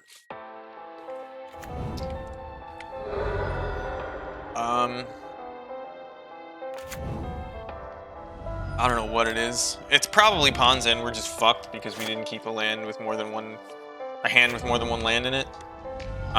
It's looking more and more like red-green as I see these cards, although maybe he just likes shuffling his deck. There's the red. Here's the pillage or the Chandra or the something. There's the pillage. There goes our chance of winning this game, I think. We don't even have a card we can play from hand. This is a bad hand against Panza, but if the format ever gets to the point where I'm keeping hands based on how good they are against Panza, I think I'll just quit, so I'm not really too worried about that. But we're getting railed! Well, if it wasn't for his enormously slow clock, I would concede. Something is pulling my hair, it's really annoying. Yeah, so he's just got a bunch of 1/1s, so we have time to draw out of it, but don't seem to be able to. Believe it or not, Ringleader the worst card in this hand. He has 1,000 mana. If he plays a payoff spell, I'm done. Might be enough, actually. Because I have to draw land. That kills me in 2 turns. Yeah, we're dead. Alright. Skill game. I mean, his planeswalkers are probably really important to him. I think Needle also hits his planeswalkers and his mana acceleration, so I don't mind that. Could be overboarding to board in this much. Need to combo them quickly, or we're not going to make it out alive. Like that does anything.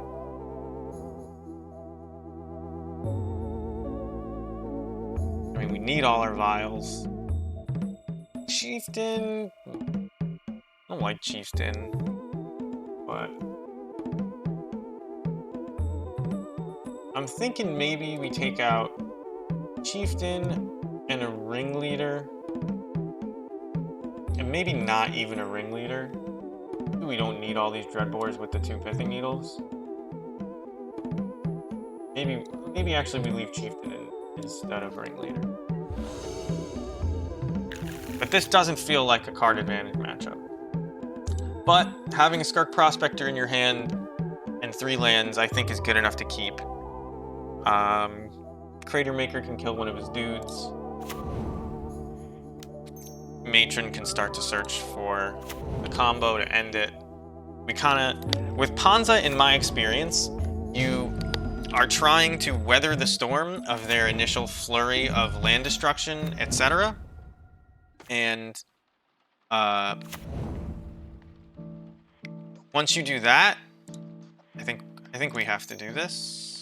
I don't think it makes sense to play Crater Maker and sack our whole board to kill Arbor Elf when this guy just is so much mana potentially, or enough mana to keep playing the game. So he bolts our guy, which we kind of expected, but if we slow him down from his, you know, being annoying plan, we're fine with it. And the fact that he doesn't... I think I want to kill this guy. He doesn't have any acceleration. Next turn we'll Matron.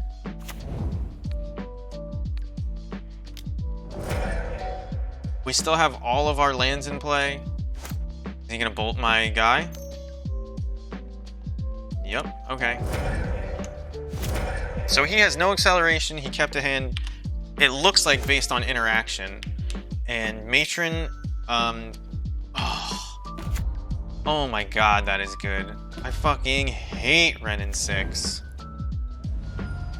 It takes a 2-land hand and it just makes it into perfect mana no matter what. Man, I'm like, I think we lose. I think decks with Renin 6 just, if they resolve it and we don't have a board, we're just in big trouble. Like, I can grab Munitions Expert here, doesn't feel good. I can grab Chieftain here and it's okay, actually.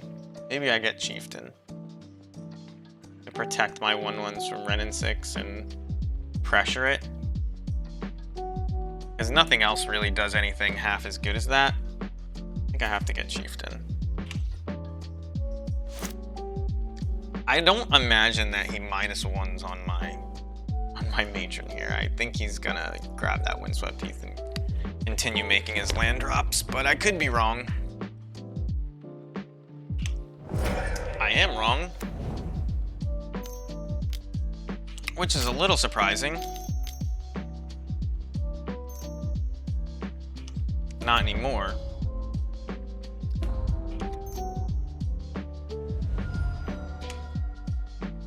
so we were correct that his planeswalkers would be annoying. And this is like... This is like the God hand. I don't think I can win from here. I just don't see it. Like, what am I doing? I can get Snoop and hope to like cheese him out, but like I do not see myself winning from here. I'm not gonna give up because I don't know. I have all of the tools in hand to win. I just don't see myself getting them on board before getting smacked by the Ren into Chandra into... And I killed his Arbor Elf. Maybe that was not smart. Doesn't do anything against any other guys played. We're just like... This is better than Jund. Why are people playing Jund? Why are people playing Jund when you could just play Jace the Mind Sculptor in red and Clothis, the deity of choice for aspiring modern streamers? We're just dead next turn. 4, 8, 9, 10, 11. Yeah.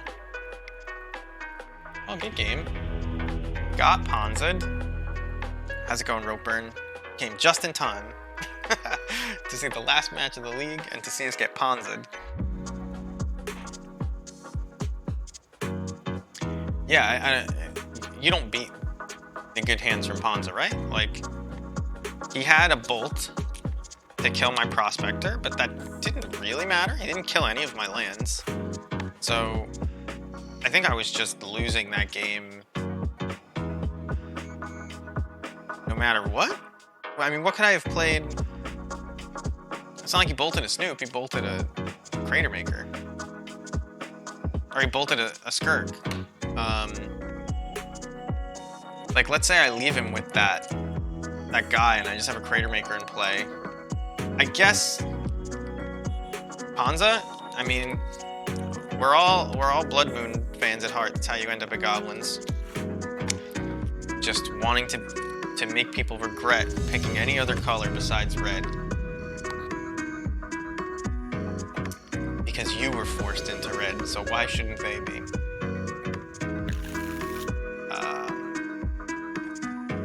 I mean, it has Vial, but it doesn't really beat anything. It beats that green-black deck that we played, but... Alright, I'll keep this hand. Your boy sprightly. I think I'm throwing back Agadine. It's like clearly the worst card in the hand, and... It's very 2008 to put that at the start of your songs. Your boy sprightly. I wonder how old this song is. I want to see. How do I, like, go to the... Well, I didn't have to do that. I could have played the mountain, but... Whatever.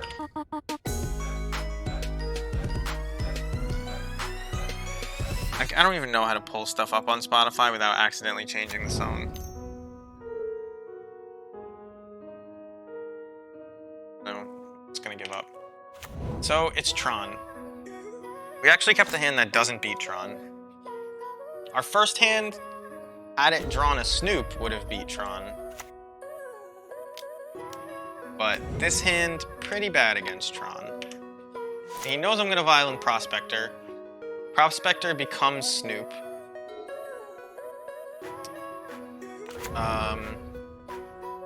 If we want it to. There might be a way to win from here, I'm just not sure.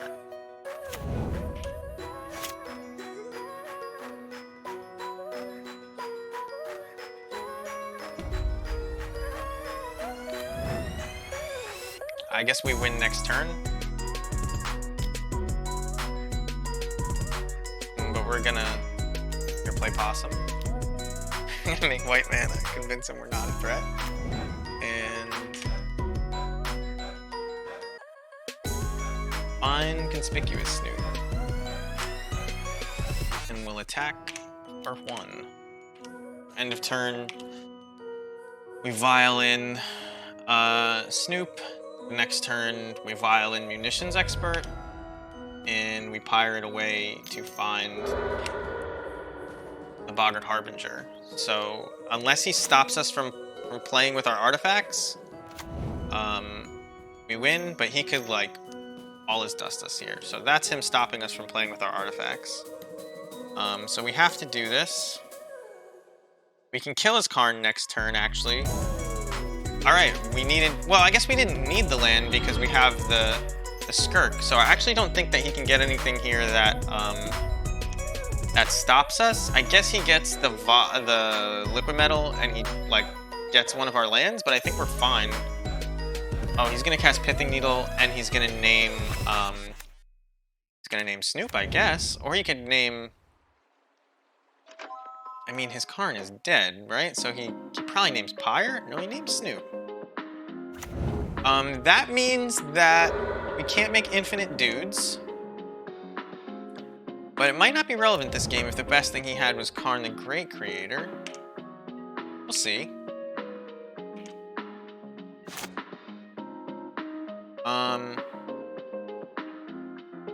So I can't... We know we're not drawing anything. If I vial... If I get...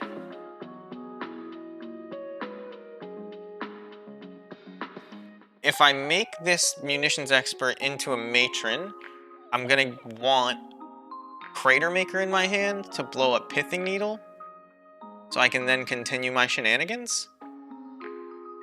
So I guess we want to say no to this.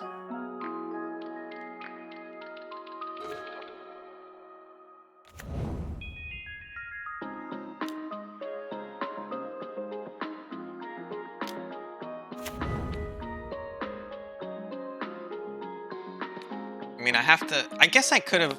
Oh, wait. Oh, I just made a mistake.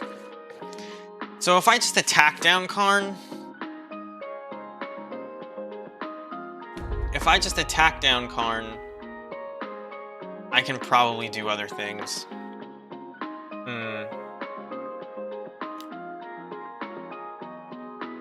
And now I actually want, because of the...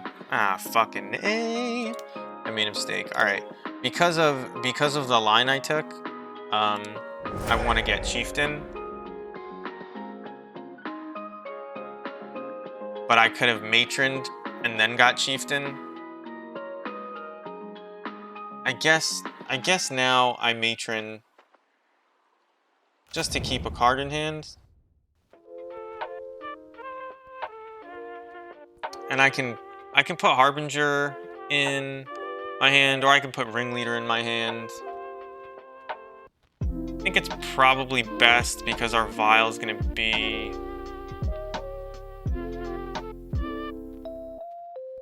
on 2, and he's Tron. How do you not get Crater Maker with a Pyre in play? I think that's just the right call.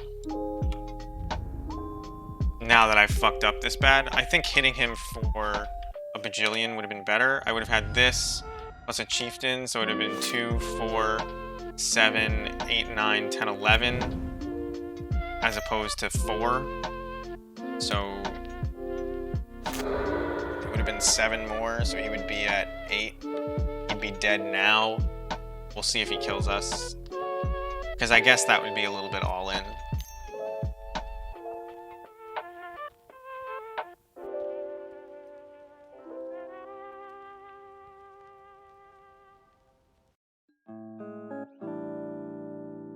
This has got to be bait, right?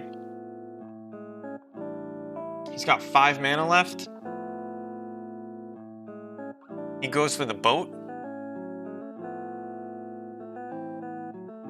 I don't know. Maybe he's just dumb.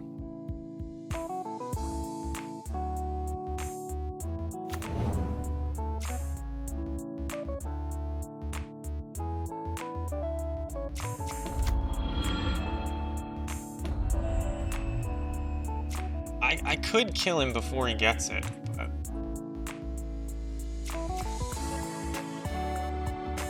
there's no reason to, I guess. He's also probably dead to... Okay, Walking Ballista? That's a weird one. I mean, it's good, but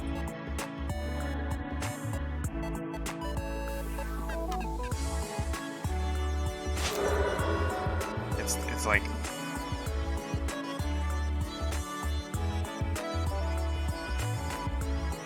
It kills one guy here?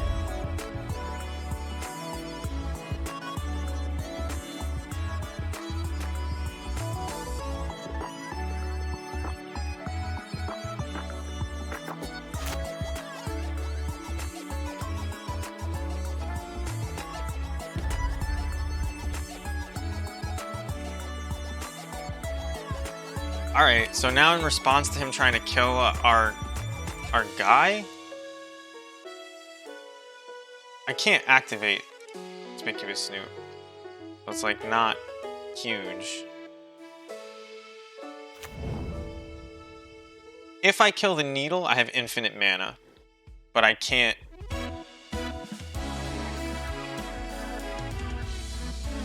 If I kill the needle, I have infinite mana, but nothing to do with it?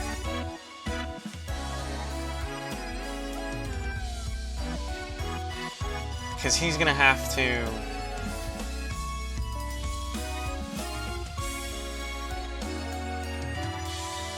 He has 4, 6, 9. Can activate it once and then again. I just have to... Fuck. I can play the Kiki onto this board and it's pretty good. I think I just have to kill the Ballista though. Because I can grab something to kill this Karn. So we're gonna attack this Karn actually. I don't know why I hadn't thought of that. And he's never blocking that Skirk Prospector and having it matter.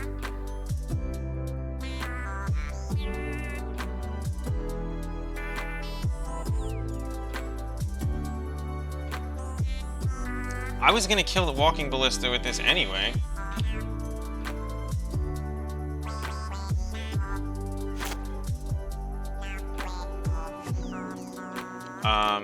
He's not dead, but I mean, he might be dead.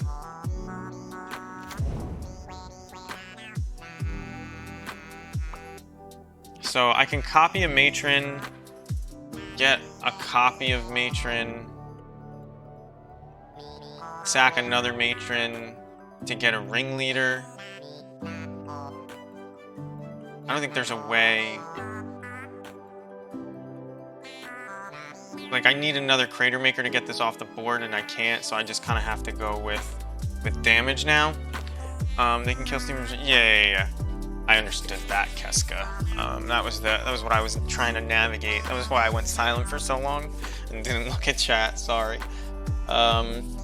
So I guess what you do is you make a copy of Matron here, and then you vial in another thing.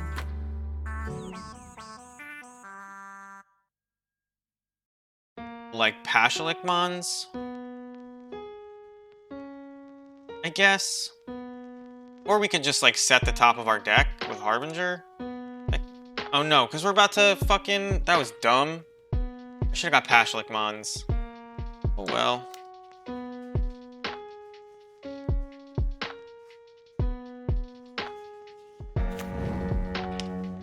There's nothing I can put on top that matters here, right? Like, there's like no Crater Maker.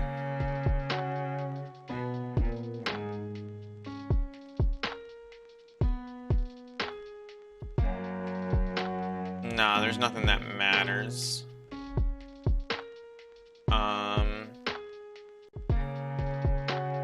Oh man, that was dumb.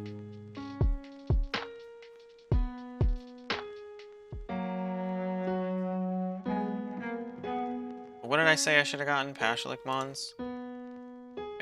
Do I even sack? I have to. That has to be right.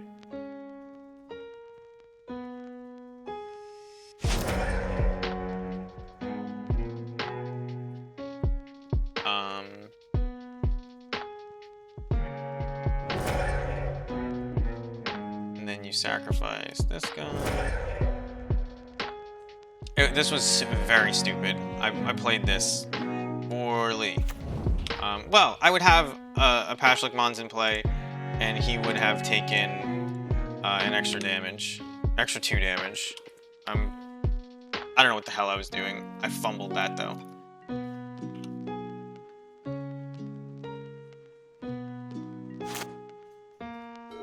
I mean, next turn, he's probably dead if he doesn't have Ulamog. Alright, so he casts Ulamog. He exiles Kiki Jiki. Yeah, that's pretty bad for me. Not gonna lie. I played this bad enough that I think I'm dead to that. Alright, so here we can set what we're gonna. No, we can't. I'm just being dumb. I think I probably don't want to pick it up.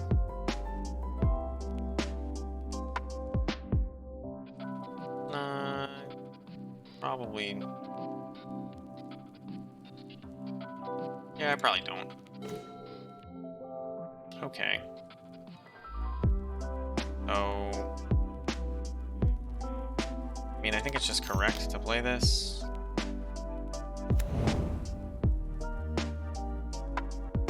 I think we have to get. We can't get up to 10, can we? And he's indestructible? Yeah, so I think here we do get Pashalik Mons.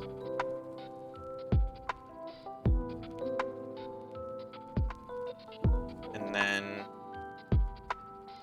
play him.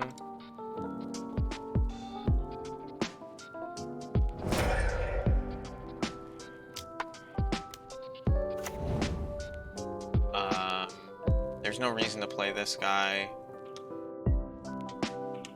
after he exiles our whole library. Although maybe I should have attacked there. No, forcing through 3 damage is not worth it. After he exiles 20 cards, we'll set the top of our library with whatever we got left that's reasonable. Well, I mean, that's a good card. We fumbled this game. I don't know why I'm playing so bad, but damn. Not great. He exiles Pashlik Mons. He recognizes it as the most powerful card on the board. But you know what? Take 1 for knowing it. I gotta believe that killing Karn doesn't win us this game.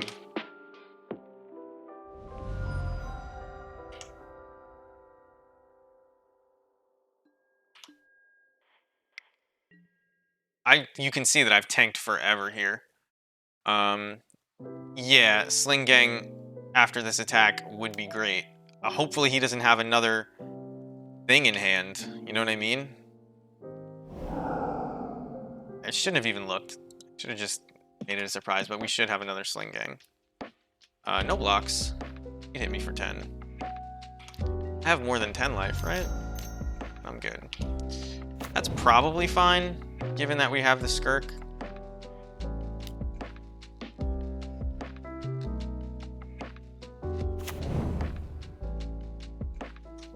So this is 3, 6, 9, 12, 14. But he'll be able to block for 3. So getting a Chieftain... Actually, getting a Chieftain might do it. 3, 6, 9, 12, 14, 16. Plus 2 from the Chieftain. But actually, you can't attack with the Chieftain. So it's just this, but I think it's enough. Sling Gang is lethal with attack, right? I don't know. 2, 4, 6, 8, 9. He blocks one of the big guys. So he's gonna take 6, 8, 9. He's gonna take 7 damage. So then you take 1 from this, so that's a ping. 2, 3, 4, 5, 6, 7, 8. Yeah, they're both lethal. Both Chieftain and Sling Gang are lethal here, so I guess we'll go with Sling Gang. Why not? But Chieftain, you don't actually even have to attack with Chieftain. And you have 16 damage, I guess. Because of the... Oh, maybe Chieftain wasn't lethal. Maybe it's a good thing we got Sling Gang. I would have done the math. We got them both. So... We didn't have to decide. We're just gonna flex on him, make blue mana. You're like ridiculously dead.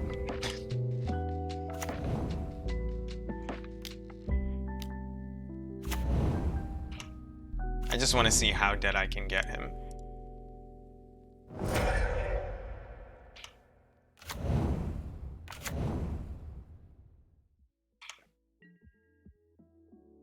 We're not going to attack with our two valuable guys.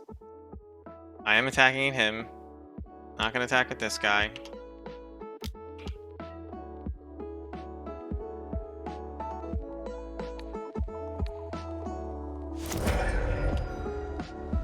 Alright, so we had him with overkill, but is Dreadboard good against Tron? No, right? Because they've already gotten their value once you do that.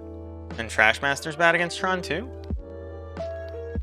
But maybe Trashmaster's better than Krenko?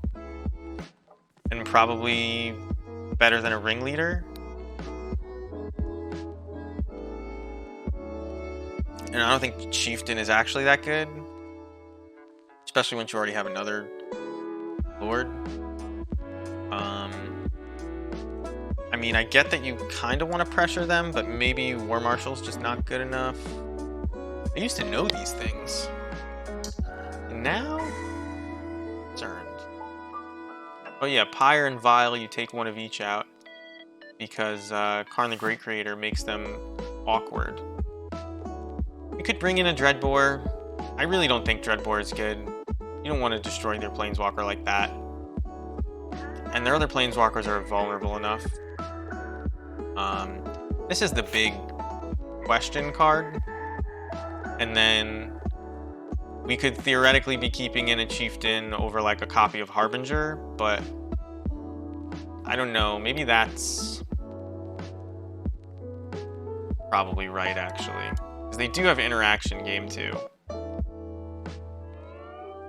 Pithing Needle, like, no, you don't want to, especially on the draw. I want water so bad. All right, I mean, you have to keep this hand. It does everything you'd want a hand to do. Other than what? Why not? Other than Blood Moon. But he mulliganed to 4. You can't tell because the number of cards in his hand never changes. But he mulliganed to 3 and then conceded. Okay. Well, that's one way to beat Tron. I don't think I played any of those games particularly well. There's a bunch of mistakes in there. It's 11:22. I guess we're gonna start up another league. Not make any changes. I'm gonna grab water, and I'll be right back.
Game 1 of a new league.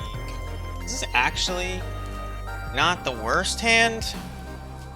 Like, you draw any Goblin, and this is like blowing the doors off most decks, but not combo decks.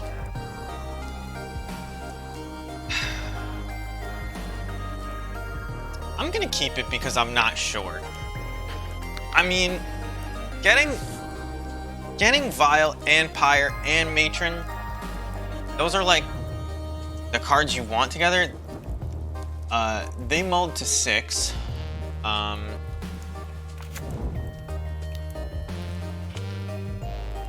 So we go with the Vile. And go with the Tron. Alright, this doesn't blow the doors off Tron. It can combo kill them. It's funny because every other hand, I was like, huh, this is a decent hand, but it doesn't beat Tron. And I mulled it. And this hand, I was just like, fuck it. I mean, we still probably get there, but I don't know. It depends on what his payoff is, right? That Skirk was actually a fantastic draw.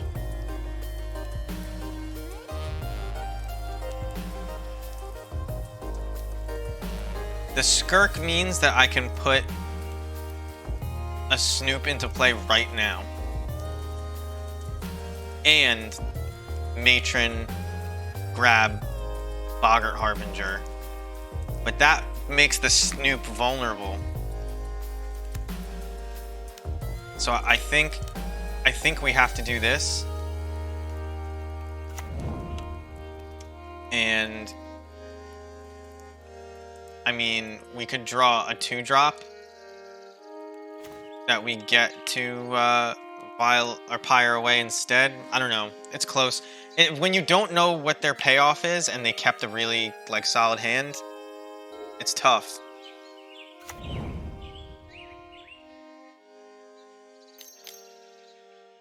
Is it Karn the Great Creator? I mean, Karn the Great Creator, feel like I'm gonna regret. Although no, I can kill the Karn and Pyre the Skirk into a 2-drop that into a Crater Maker that then deals with his next thing, so we'll be okay. But let's see, had I put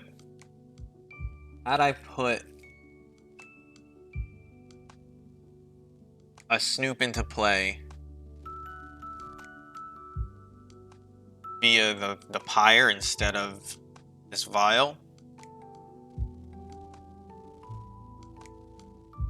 would I have been able to kill him next turn? I don't know. He's contemplating what payoff to play because he knows he's likely dead next turn, even though he's not. Ah, so it's Eldrazi-tron. Deck I've never beat once in my whole life. Literally a 0% win rate against Eldrazi-tron. They just curve out too hard. They interact really well. Maybe Pyre is the key to beating Eldrazi-tron because it's enough value that, you know, you can kind of get there, but it doesn't feel like it, I'll tell you that. So, ideally off the top is a 2-drop.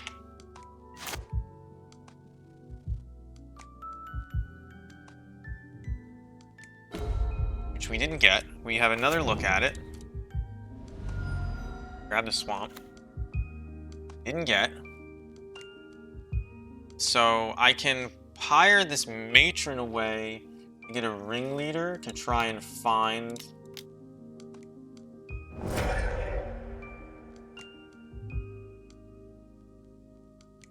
the Harbinger. Trying to Sling Gang. I don't think Pyre is properly shuffling, by the way. That is one of the many times I've seen the Anti's Hovel come back on top after something like that.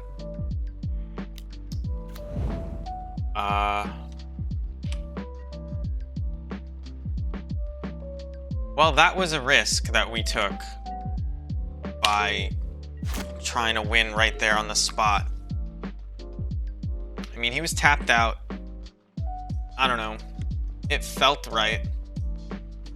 But if he plays a 5-5 trampler now, I'm gonna feel a little dumb.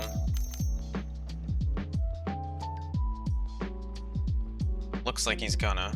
No, he all his dusts me. Huh.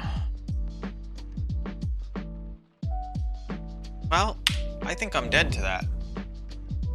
I kind of want to go back and watch if my deck got shuffled. I mean, it's possible, obviously, that another anti-toggle comes out of it, but it's always weird. I think I'm dead. I think so. Because of that play, I think I had to just go for it, right? Like, no other play is getting around all his dust.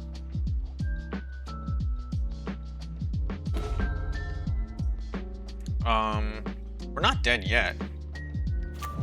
He knows I have this. There's nothing to pirate into, so I'm just gonna play it at end step, probably. Maybe I'll block sack.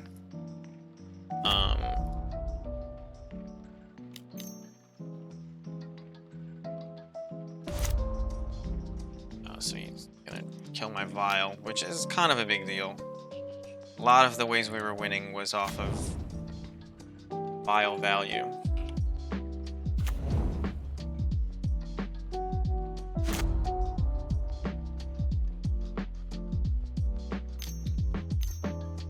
And this is a big, all right. Extraordinary permanent, that's one or more colors. Goodbye, slinging lieutenant, we hardly knew ye. I mean, come on. You got it, right? There's no way I'm winning if I have, well, maybe, I don't know. I don't think I can beat this deck. I'm gonna be honest. I think it's just probably our worst matchup. I don't know. Like, Blood Moon doesn't do enough against them.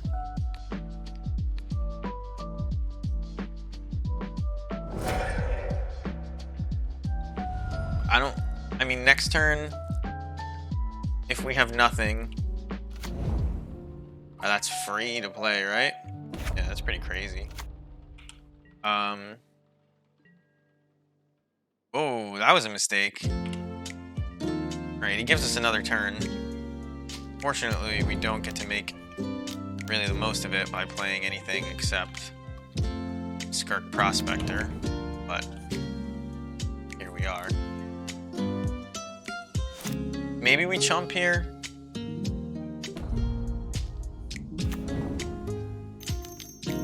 Does it give us another turn to chump? Is this just an Ulamog or a Walking Ballista? I think I'm... Alright, Walking Ballista with X equals 6? Holy shit. Alright, not beating Eldrazi-tron in a million years. Yeah. So that was game 1. We actually had a good shot at it, and we just didn't get there. It is what it is. Maybe Dreadbore is good against Eldrazi-tron, I'm not sure.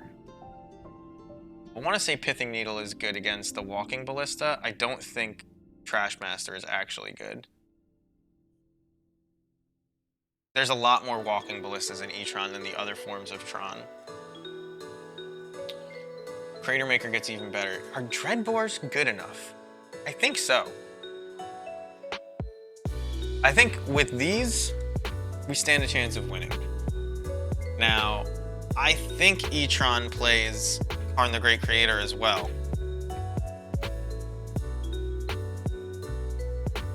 And this is decent against Ballista. They have a lot of interaction post-board. I don't think War Marshal's getting there. I don't think Munitions Expert really does anything.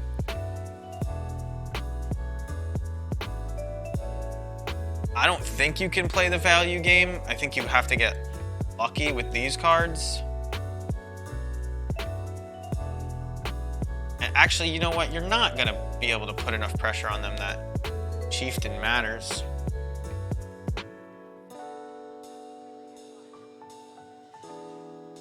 You really just have to get lucky with a Blood Moon and then and then pick them apart like as quickly as you can. Franco like can kind of take over a board against Etron, especially if you have a Pithing Needle on Ballista. I don't like this, but I think it's fine. I actually feel good about game one because we really did give ourselves... Oh, is this hand just awful?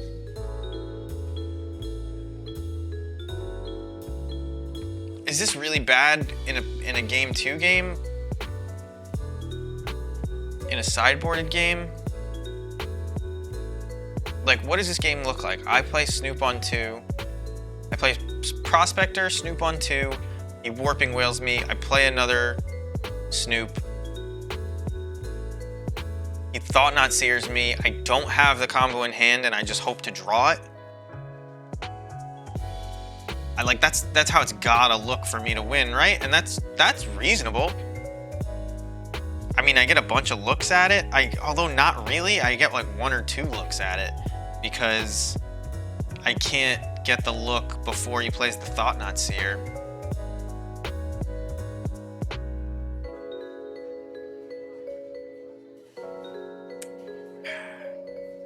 This is so rough. I think I have to keep this. I'm like flailing against Etron. I don't know. Do you mulligan for Moon? You know what I mean? Like, it's not even that good against them. He mulled to 5 so far. So in a game where their removal is going to be taxed,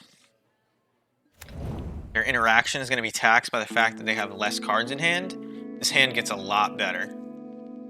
Because it's very difficult to play 3 Tron lands and Thought Knot Seer and Warping Wail when you only have 5 cards to start with. Because that's all your cards.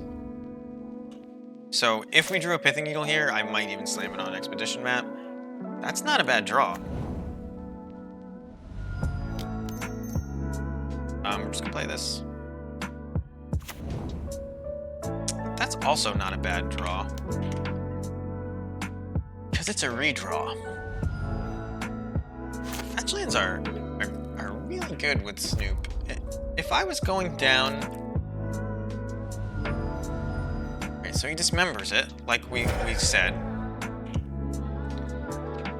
But we're gonna play a second Snoop. And we don't want to draw that Vial, I don't think. So we'll play this Bloodstained Mire. We don't want him to be able to play his turn with knowledge of what we've got on the top of our deck. It doesn't seem like it's going to matter because he's going to tap out for a Temple. Maybe he's got a second Dismember. Got Pithing Needle. He's definitely going to name Snoop here, right? But I want to induce him into naming Bloodstained Mire and or Aether Vial. Like, go ahead. Alright, I thought so.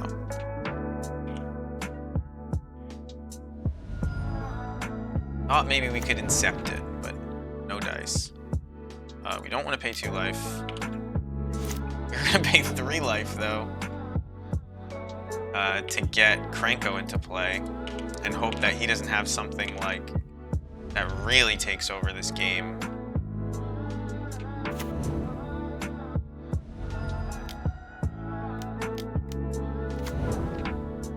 Because we have Dreadbore in hand, Krenko on board. You know, we kind of get out of hand pretty quickly. There goes the Blood Moon, had we played it. This hand also pretty bad. I should have grabbed the Swamp, by the way, because now if we draw Blood Moon, it's just extra bad. So this is gonna name Krenko. If he has a Matter Reshaper, we're kind of in rough shape. It's like It's like not great for us. A good draw off the top would be Trader Maker. Please. I know you're listening, Mr. FBI man. Okay. Can't use that.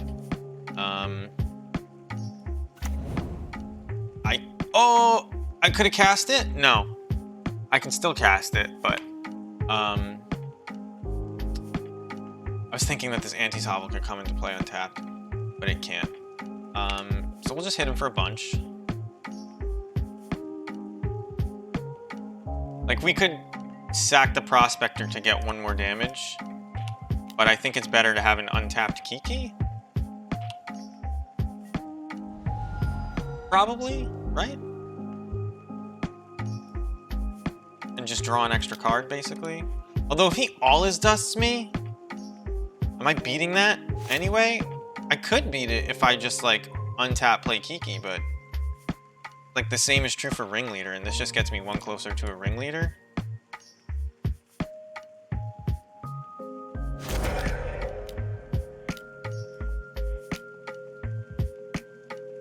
Okay, well, obviously that's not fantastic. Don't want the Bloodstained Mire on top, but the Bloodstained Mire is a redraw. Here comes all his dust, and I'm just fucking dead. Nope, it's Walking Ballista for 2. Okay. I mean, I imagine he has to try to kill Key, right?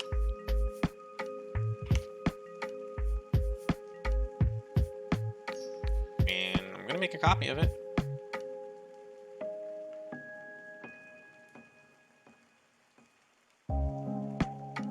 You know what I have in hand, but if you kill the Snoop, you're dead. You're tapped out. You're actually just dead, right? Because I'm gonna Dreadbore you. You're gonna kill 1 of my guys, and I'm gonna swing for 5 or 7 or whatever I decide to swing for. So you're actually just dead.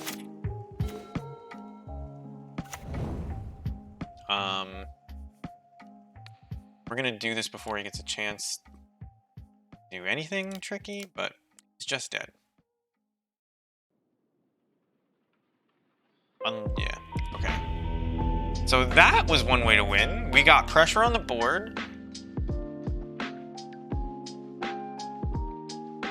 I don't even know what the hell else we did. We just had a lot of pressure, and he played the removal game.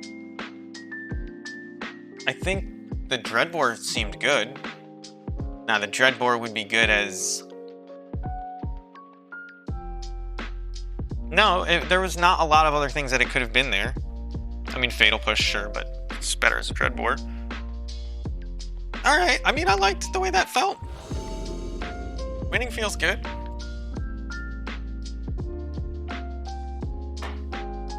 Winning feels good. This is a really bad hand. This hand is a lot better, but it only has 1 land in it. He kept 7.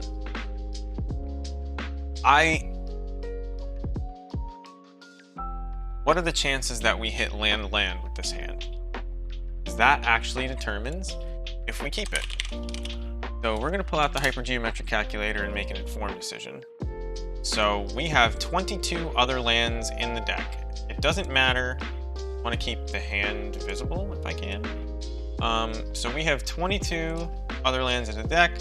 There are going to be, one of these is going to be on the bottom.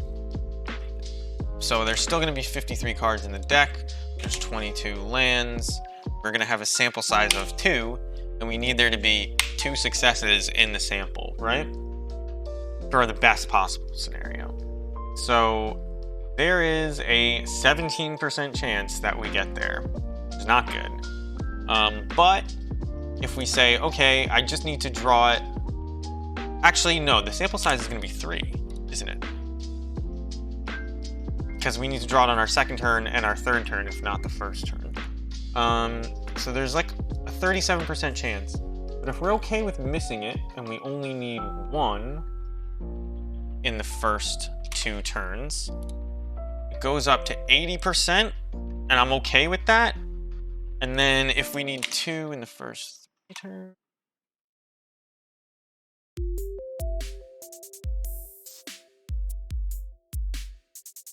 it's like a 50-50 to get a 3rd land in the first 3 turns.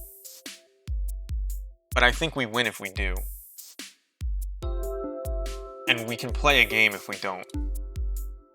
Throw back this matron. That... I don't know. It looked informed because I had a calculator, but that doesn't mean that I did anything smart. Maybe this was dumb.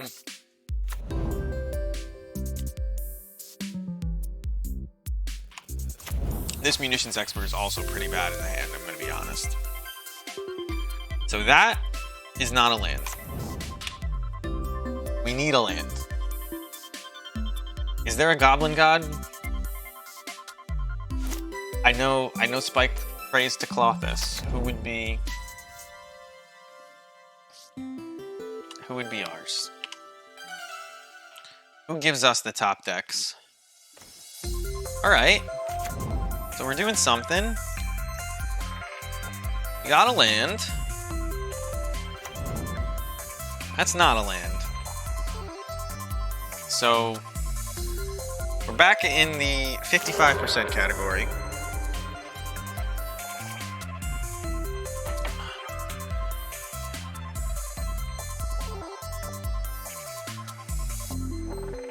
I imagine he gets like Blast Zone here or his third Tron land. Yeah, there you go. I'm fucking dead. That's what I imagine. What's best case scenario here? That he plays like Ugin and I get to Dreadbore it? That would be pretty sweet, actually. Play an Ugin. Play the 6-mana Ugin and nothing else.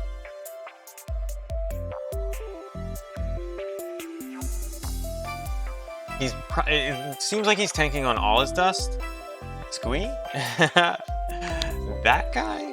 No, can't be Squee. He's a nabob. He's not a god. I don't even know what a nabob is. Jim Davis is the closest thing I've got. There's probably somebody who's even more. But no, the whole point is like goblins are such jokes that I don't think they could ever make a god. Alright, so KGC grabbing.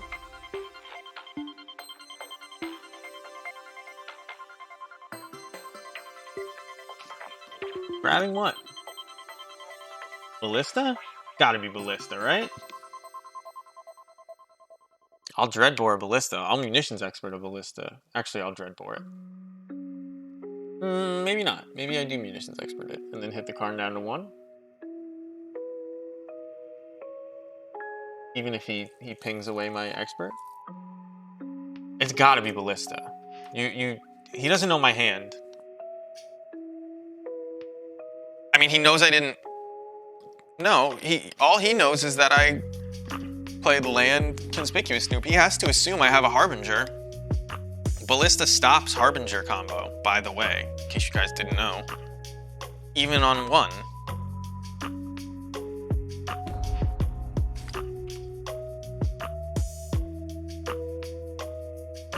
So I would imagine he has to get Ballista. Tumble Magnet.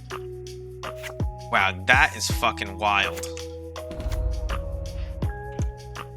That is absolute insanity.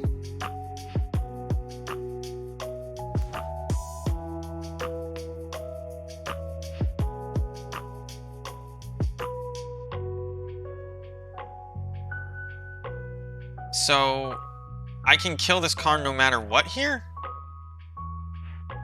I make a guy and hold priority?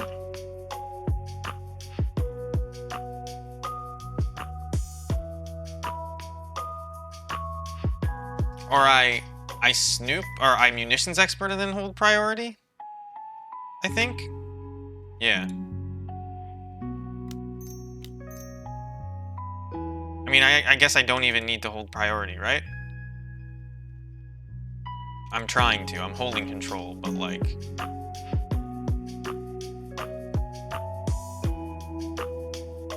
There's no way for him to keep his Karn out of this. I'll let the munitions expert resolve, and then... Krenko, not a bad thing to top deck when you don't have lands and you have a snoop and play. Like, it does make... It's kind of a a board in a can.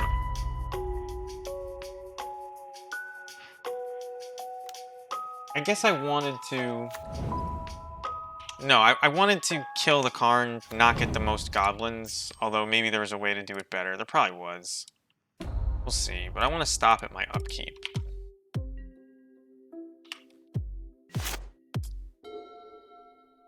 If you're not going to draw a land, Krenko ain't bad on top.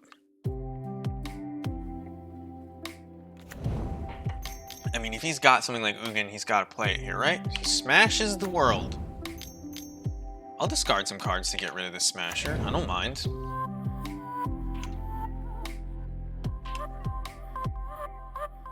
Yeah, that happens. I'll take 5. What do I discard? One of my many 4-drops? I guess Snoop. He doesn't have a removal spell, right? Doesn't look like it.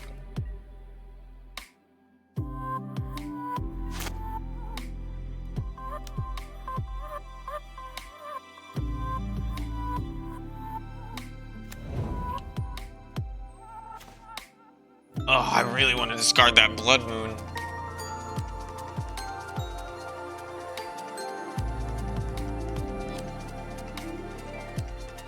Although, if I play Snoop now,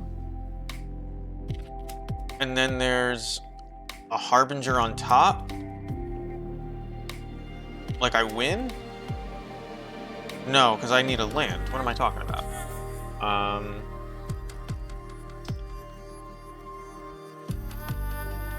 I think I just have... Man, I'm trying to get lands here, and I have plenty of cards in hand, so I guess you get rid of Ringleader.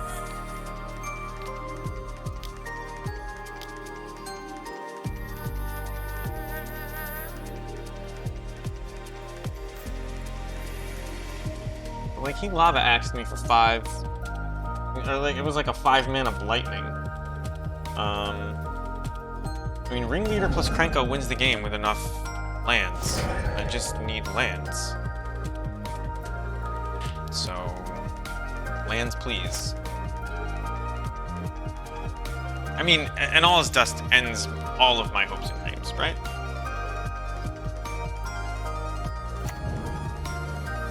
As perhaps that does. Maybe I block here. Maybe I 5 block.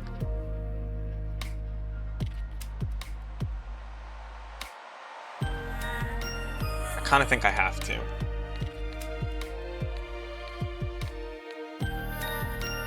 If he has a removal spell, I'm probably not winning this game no matter what.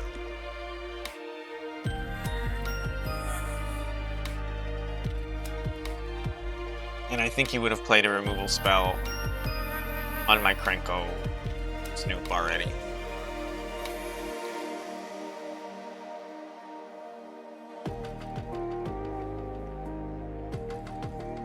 Right? Because, like,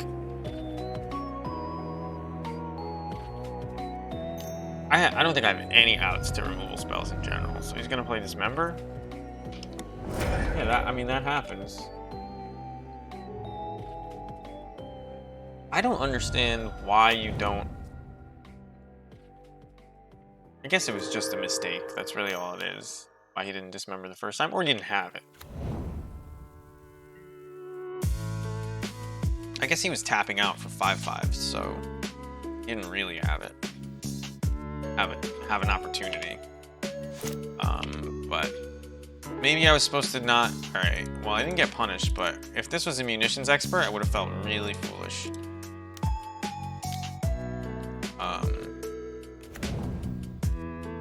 We have to chump with one of these and hope that there's a Harbinger underneath. Although that... Oh, I guess he's gonna tap both my guys down? Alright, I'm dead, right? Yeah.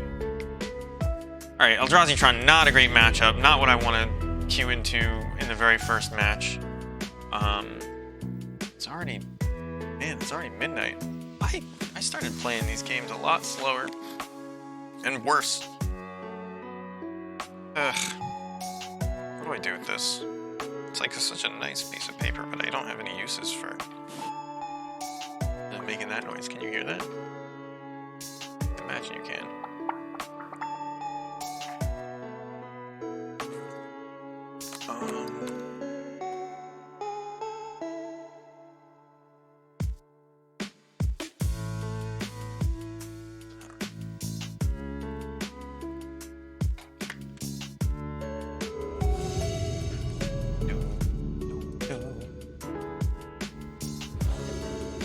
Alright. Spiral, I'd like to play first. Double Snoop, I think I keep.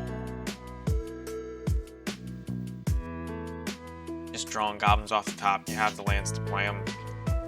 Nothing wrong with this hand. I guess it doesn't play Agadine that well. I mean, obviously there's a Kiki in it, but we have 4 lands already, so...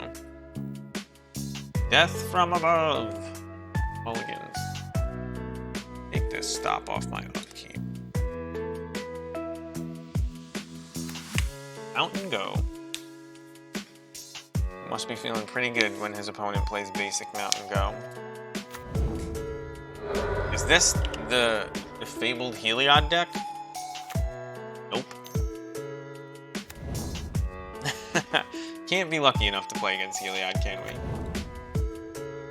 We probably still have them in time. I don't think Boggles is playing main deck interaction, so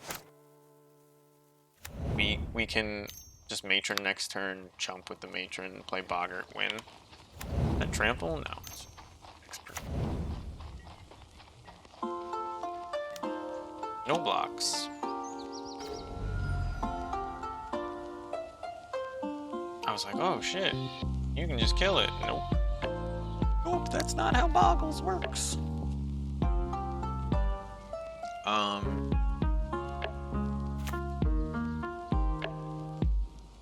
I think I'm gonna get King Harold's Revenged, and he's gonna force me to block with my Snoop if I don't attack.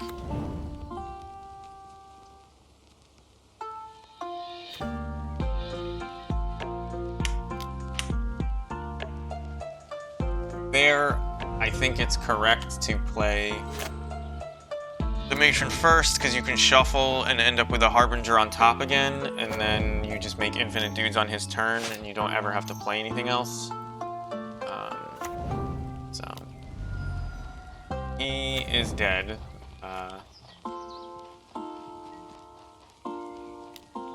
I'm not even gonna chump. I'm that confident that he's dead. Boggart Harbinger just to reveal it to him. He's seeing Boggart Harbinger in his sleep. So we revealed it twice now. Yes, I want to use it. Give me the last Kiki Jiki in my deck, please. You must know you're dead. Should we do it the fancy way? Should we flex on him? Should we put Pashlik Mons into play after putting a Skirk Prospector on top? And having infinite dudes? That's one way to do it. I've never done it that way. Of course.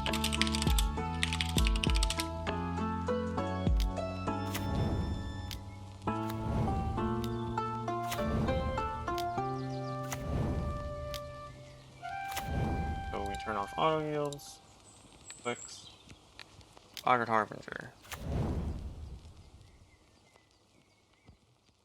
Yay.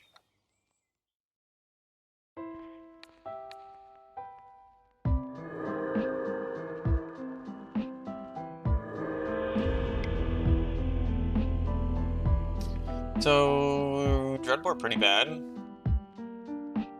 We have no game against this deck at all. I mean, you can bring in Dreadbore for the, that woman, the Core Spirit Dancer, but that doesn't seem that good. Franco theoretically blocks a lot, gains a lot of life. I think you're just all in on blocking early and maybe landing a cheeky Blood Moon. The Blood Moon isn't that big a deal, it's just like, why not play it? I think.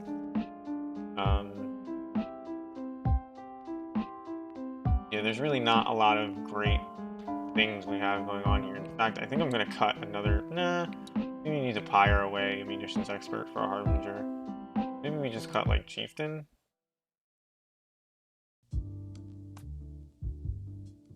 I'm probably supposed to cut Kranko, but I don't think bumping our guys up by 1 is gonna matter.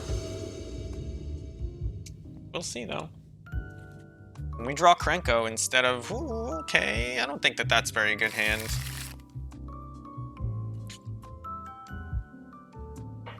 This just dies to like a guy with 1 aura on him. This also sucks. This really is bad. It's like you play War Marshal, you can't even pay Echo. Not that that's super relevant, but I mean, theoretically, if it gets to turn 10, you can be like Krenko sling ganging, but I mean, it has good draws. Is it better than going to 5? What do I want on 5? I want lands and the combo.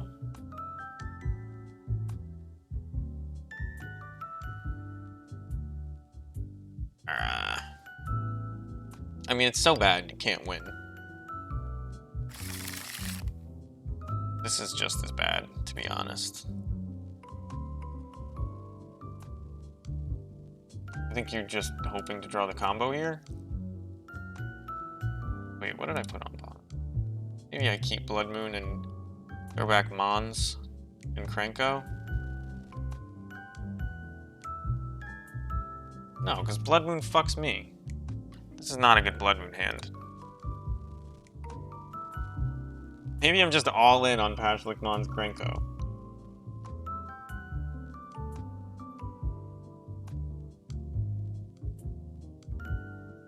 Can't be, though.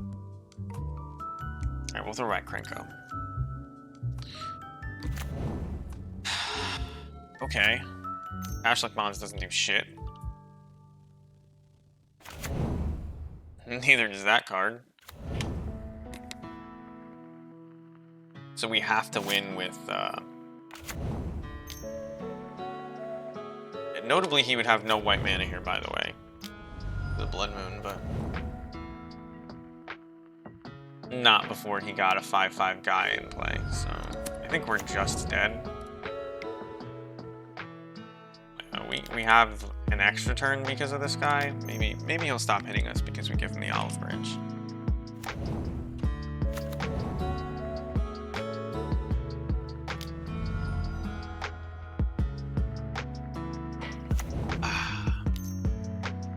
Grandpa Hester's first strike reach, 10-8. Alright, can't win this game. I think we're just gonna go for it again.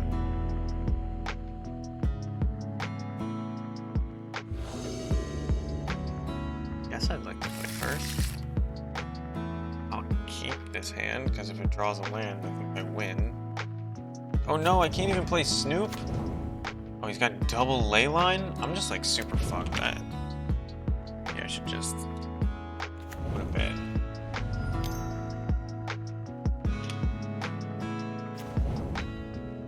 Well, I can play Snoop now.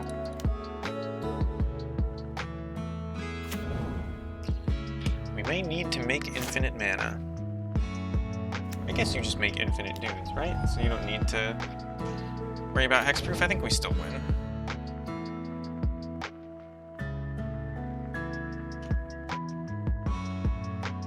Looks like he's trying to keep up path, so there is that. He even had a stop on our draw step.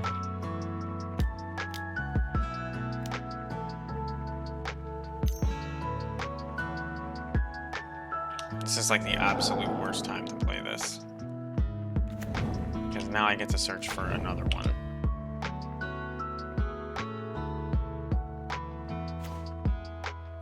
We do have to win with the combo this game, making infinite dudes, I think. So. Nothing else really gets there fast enough.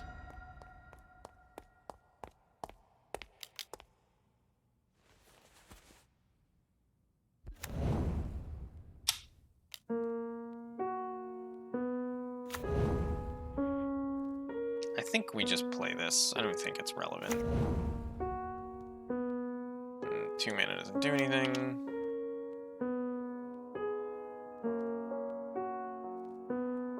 Sometimes you're just gonna lose to hexproof, though. So this is it. This is it.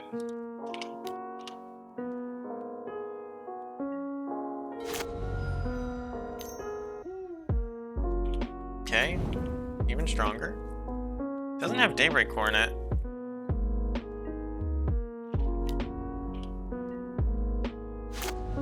So his clock is not that fast.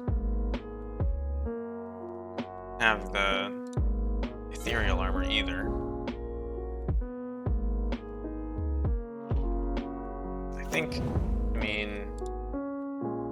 the play is to Ringleader. Yeah, it's gotta be. As opposed to Sling Gang Lieutenant.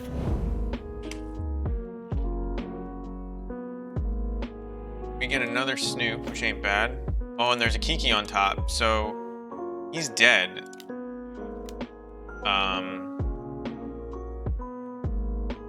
Well.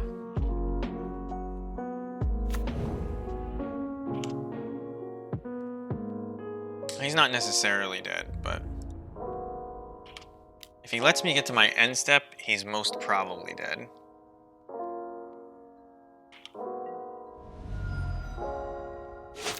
Now, he could put ethereal armor in.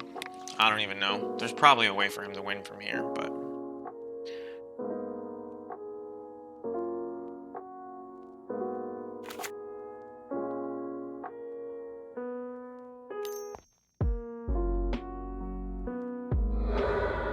he's looking for a path, but actually I don't think path does it.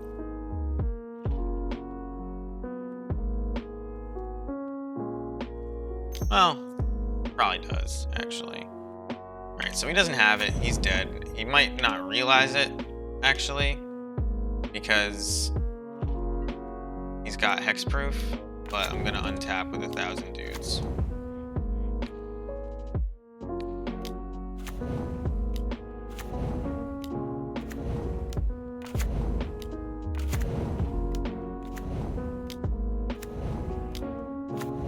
We have 3 cards in our hand that actually do nothing.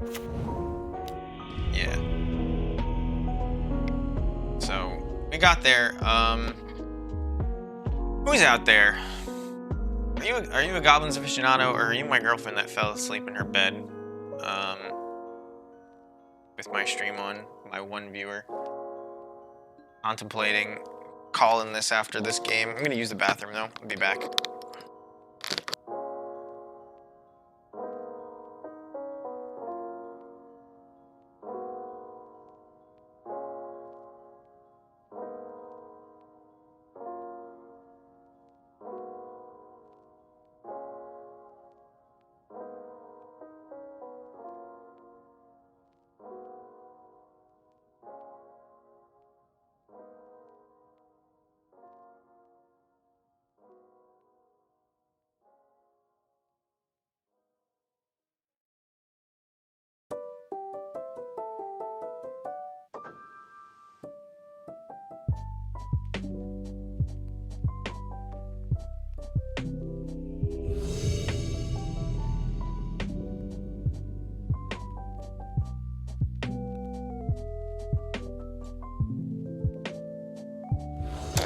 And we're back.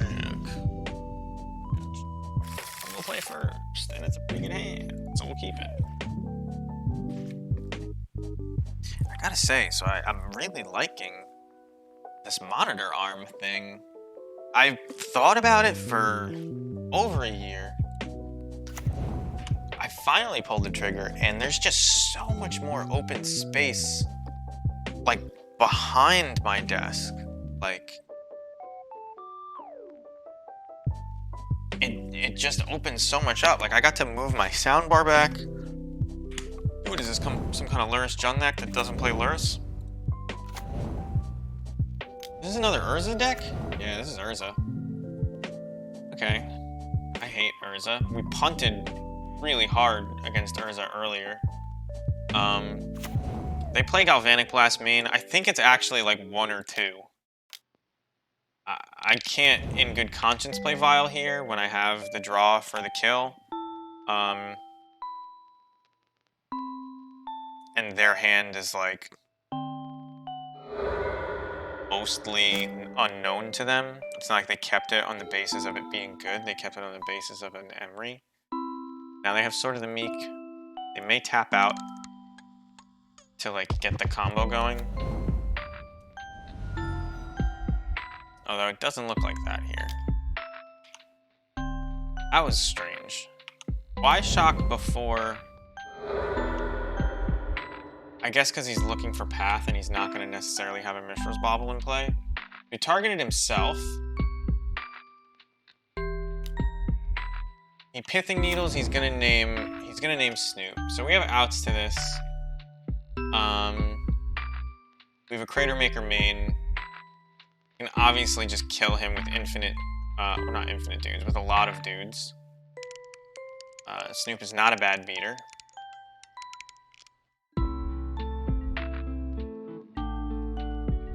But we can't activate any of his abilities. He still does play Goblins off the top, which is a valuable skill set. So here I think I'll hit for 1, or for 2 for sure. I mean, this has got to be a path, I would think. I'm paying 3 life for this Agony no matter what. The question is, do I Aether Vial? I don't want to draw this other Aether Vial, is the problem. So, like, why don't I just Matron for Crater Maker? It's good in this matchup anyway. Or maybe I'm supposed to Matron for Munitions Expert? I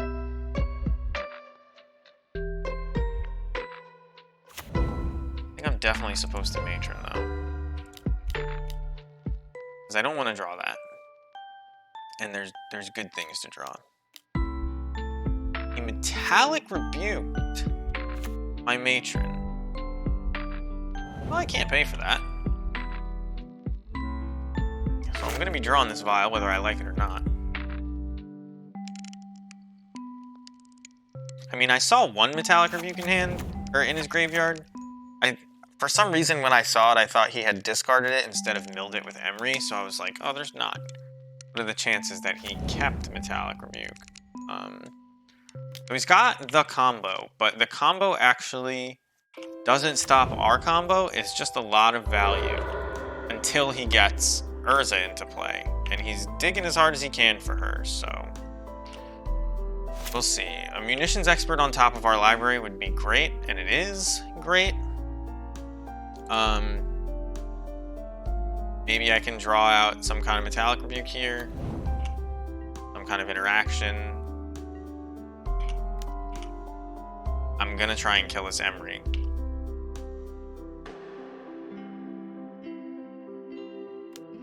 This is a mistake from him. Well, I guess it's a mistake for me. But yeah, he could have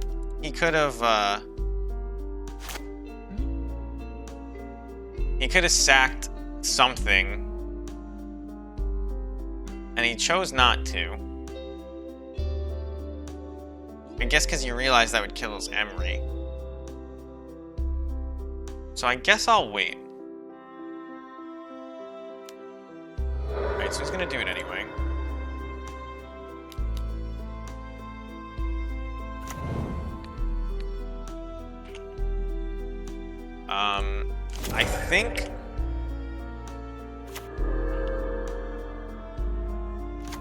I think what I really need is that Crater Maker, and the best way to get that is this Ringleader next turn. Actually, it's not the best way. The best way is Harbinger and put Crater Maker on top, but then I have to wait a long time. Although, alright, so that should probably grab my Aether Vial. No, it grabs the Snoop. Snoop is needled. I don't really get that play. I mean, Skyclave Apparition is so good, though. Been a lot more of these value decks with Skyclave Apparition than them lately, and that card is sort of a beating against us. Like, all of our great artifacts, they can just turn off. And it hurts real bad when they do that. This could be another Metallic Rebuke. It is not. Get a Pashlik Mons. Likely not very good here. But I will attack you. Like to give me that sweet 2/2. Oh, I'm attacking into a 2/3. I'm dumb. I've lost this game.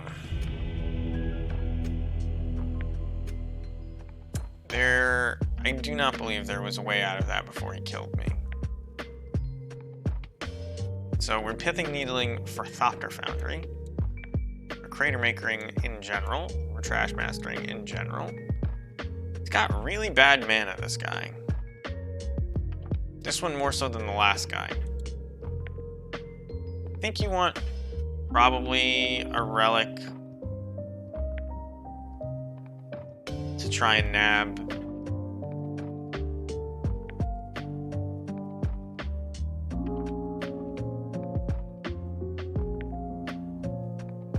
He's got a lot of Pithing Needles. He's got counter spells.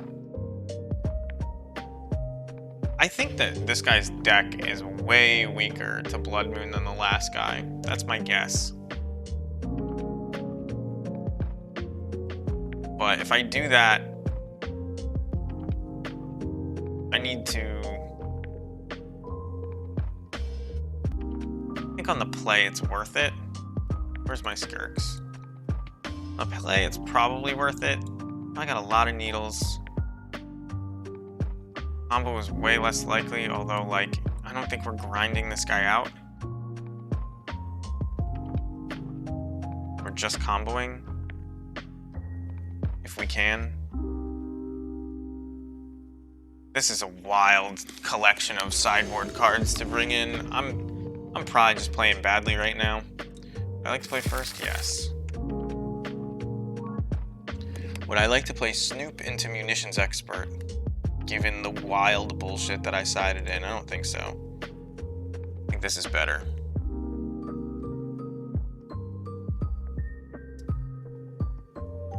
It's not great, but it's better. Turn one's Prospector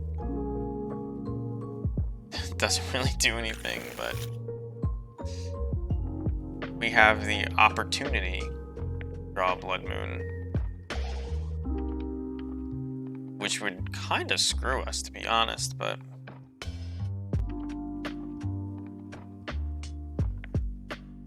maybe we just need this Ringleader as opposed to this Matron? No. I mean, we could just, like, throw back lands, but I think we just throw back the Ringleader. We're casting the Ringleader, then we're past the point where we could have cast Matron, and we can just Matron for a Ringleader. But I don't think this is a great matchup for us. And we've played it twice tonight. I don't know, we must have done well in something. Path this? What do you do? Engineered explosives on 1. Okay, so I can't Pithing Needle him, which is, like, actually sort of a big deal. But I can force him to crack that. So I think I'm gonna do that. I should have attacked first, but it's like a little bit crazy for him to crack EE on 2. But this is a Metallic Rebuke.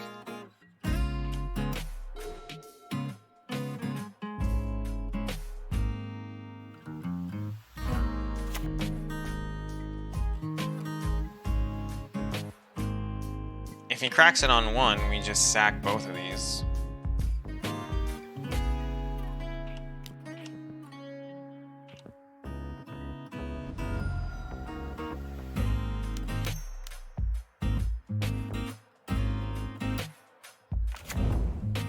What I get with this, I'm not sure. I guess you have to get Ringleader.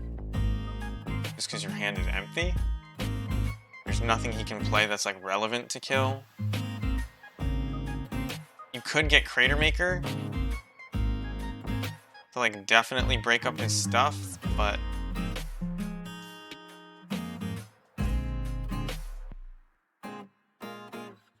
I think we have to get Ringleader given that we can cast it. Right, each non-land permanent equals the number of charge counters, so sack this Goblin. Exile all the graveyards, draw a card. Hey, we got Crater Maker anyway. So there's that. That was pretty lucky. We're now going to name Thopter Foundry. Hopefully he plays a Thopter Foundry. There you go.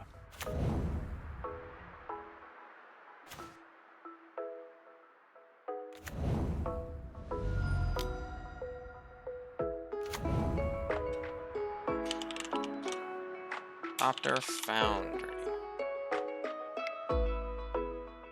I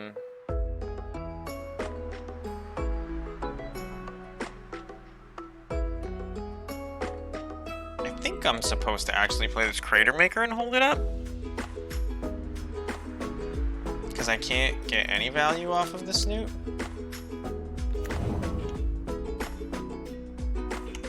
I could kill Mox Amber. Just like Stone Rain him. But he can't actually even activate that, right? Yeah. I can Stone Rain him if it comes to that.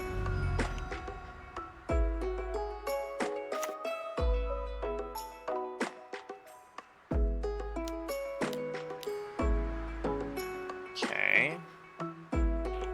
What are you gonna target? Obviously the need. Which means I'm sort of priced into killing this. Oh, I can't kill the Thopter Foundry.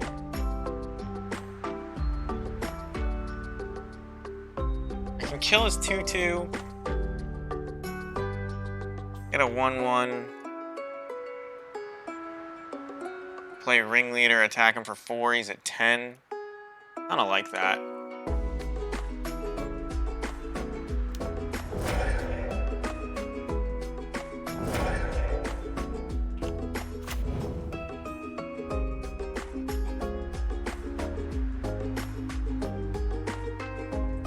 I don't know if that was really smart, but the fact that we're playing a Ringleader to refill our hand makes me a little more comfortable with it. And he's gonna block it next turn, and I don't wanna...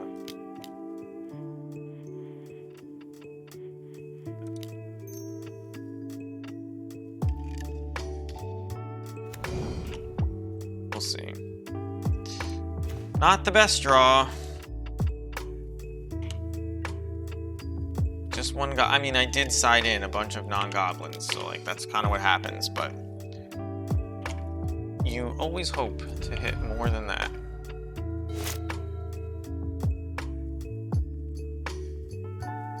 And had we played Snoop, there's a 50-50 shot that we had him dead. Just based on what we saw, but it's not a big deal. Because if the Kiki's in the top 2 there, you make guys on either... No, well, you make it on your upkeep. We're just gonna keep doing this.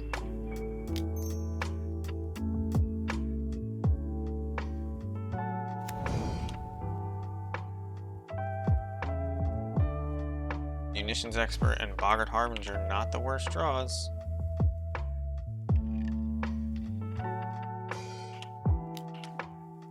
Dead next turn to if he does nothing. Imagine there's a path coming out here. Try and lengthen that timeline. No such thing.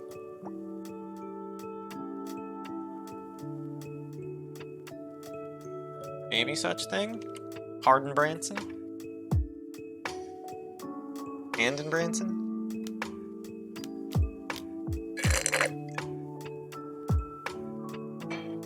Words for 2. I guess this gets... I don't know. What does it get? Something to block? Oh, Sword of the Meek is 2? I didn't know that. Okay. So, he goes to 4. He can gain 1, 2, 3, 4. Maybe 5. Goes to 9. I can Munitions Expert one of his blockers. That's not really good enough. He's gonna... Okay. Alright. Do we win because of that? He gets 1, 2, 3 blocker.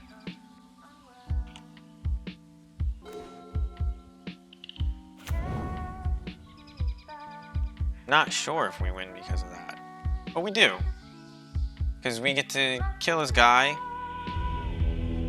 We Munitions Expert and then we Munitions Expert. He doesn't seem to think... he wouldn't be dead, he'd be at 1. Which actually might be enough to get away from us, but...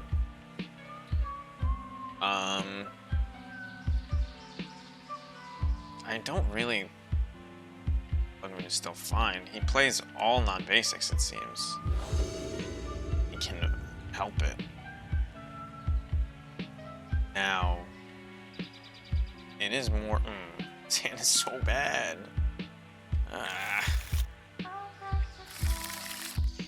It is slightly better. Because it has a Blood Moon. It really doesn't do anything else. But that might be enough. Throw back this Kiki. Play Pithing Needle. We'll play Pyre of Heroes. We'll play Blood Moon. There's a basic. This was bad. Every other game he plays all blue-white lands. This game's got the basic. Play this. If he lets us, I'm gonna name Mishra's Bauble.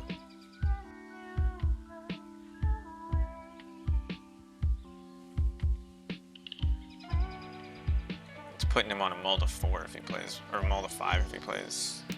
He lets me do this. Plays Metallic Rebuke on my Pithing Needle. Pretty good.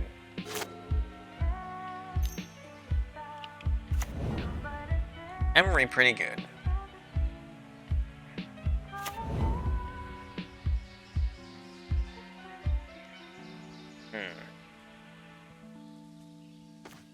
Man, call me crazy, but that just didn't look like a counterspell to me. I walked right into it. I don't think that I can not walk right into it. I think I have to try to play Pithing Needle there. And I mean, that's evidenced by the fact that he countered it. Play Stoneforge Mystic. So is this has to have Urza in it though, right? It's Batterskull, not even Sword of the Meek, Batterskull. Alright, who did he target with that? He targets me, he knows what I'm drawing. Or even I do, which is kind of fucked up. Gets Mishra's Bauble back, he draws an extra card for it. Knows I'm drawing Pashalik Mons. And I'm probably just dead. I'm not gonna concede, but I'm like... My heart's not in it, Chief! We threw to the first league. I don't know, what is this gonna make me? 1, 2? Think so? I mean, he's drawing like 2 cards a turn. I'm just in real bad shape here because I can't kill Emery. But also because I didn't draw a land. And now, even if I play this Blood Moon, I don't think it's enough. So I have to play this.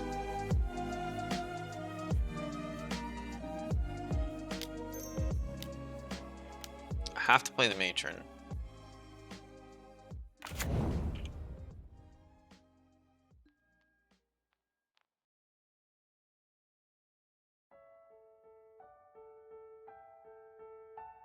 Do I get Snoop? Got 6 cards in hand. I guess I get Expert. I hope I draw a land so that I can Expert and Pyre it away. Or Pyre Matron into Sling Gang first and then Expert. That would actually be ideal. I like this song. I always enjoyed this.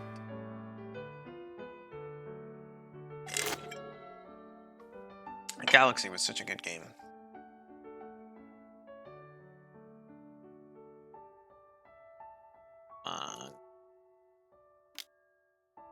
Well, I think I'm just fucking dead.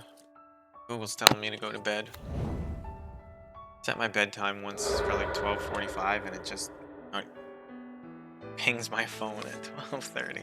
Which, if I was going to sleep before that, that would be a problem, but not.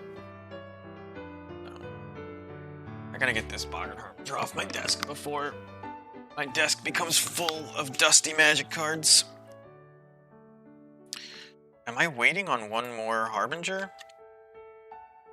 No, that's 3. So here's 4.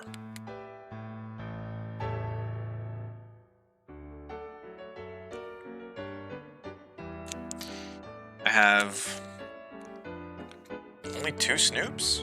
Am I waiting on 4 Snoops? I'm confused here. I'm super dead this game. So there's 4 Harbingers. Yeah, I think I'm waiting on 2 more Snoops. What it looks like. Unless I fucked up and didn't order 2 of them. But I have the old Goblins deck. The Grumgully one with a bunch of War Chiefs and shit. I'm not blocking. But I'm updating it. So I got Kiki Jikis. And I got Boggart Harbingers and Snoops. The rest I think I have. And these Blood Moons are killer right now.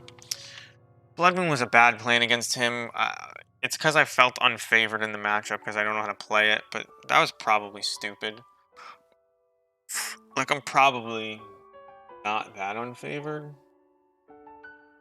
He's got Ensnaring Bridge. Mishra's Bauble. I can kill...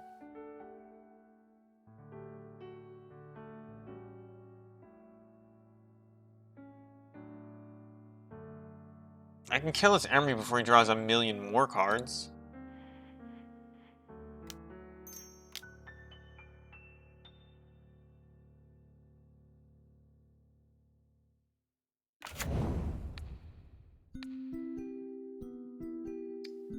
And that's not bad.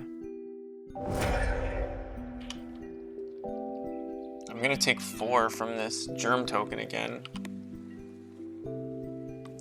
I can turn this Matron into another Sling Gang, but so I'll gain life back. And eventually I can hit a Blood Moon and put him on 1 blue mana, but it's not great. Here's Urza. That's not even 1 blue mana anymore. What do I even draw to get out of this? Creatures are too big. I'm too far behind. Got the combo. I didn't see it in there. I looked for it. I don't think I would have killed that Emery if he already had the combo.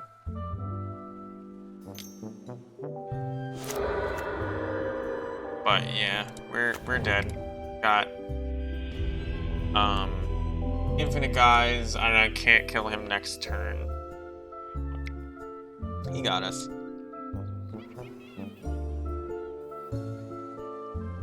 Probably just gonna finish this league out and play on tilt, but that's fine. Not on tilt, I'm not upset. Just play like fast. Fast and loose. That's the name of the game.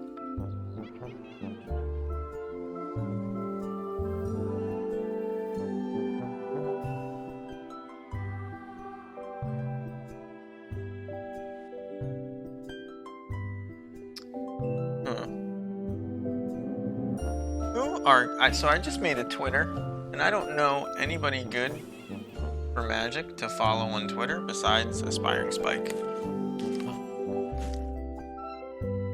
And I only know him because I watch his stream pretty much every day. He's the man when it comes to Modern, obviously.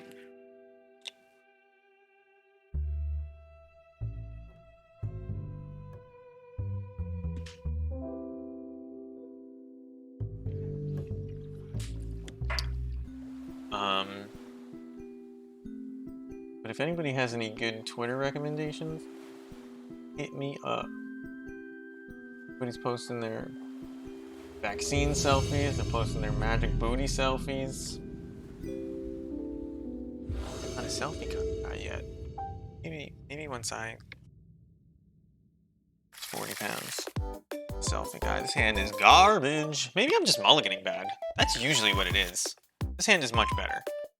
And you don't need the third land, so... Although, maybe you just throw back the Prospector? Nah. I think we throw back Light Step.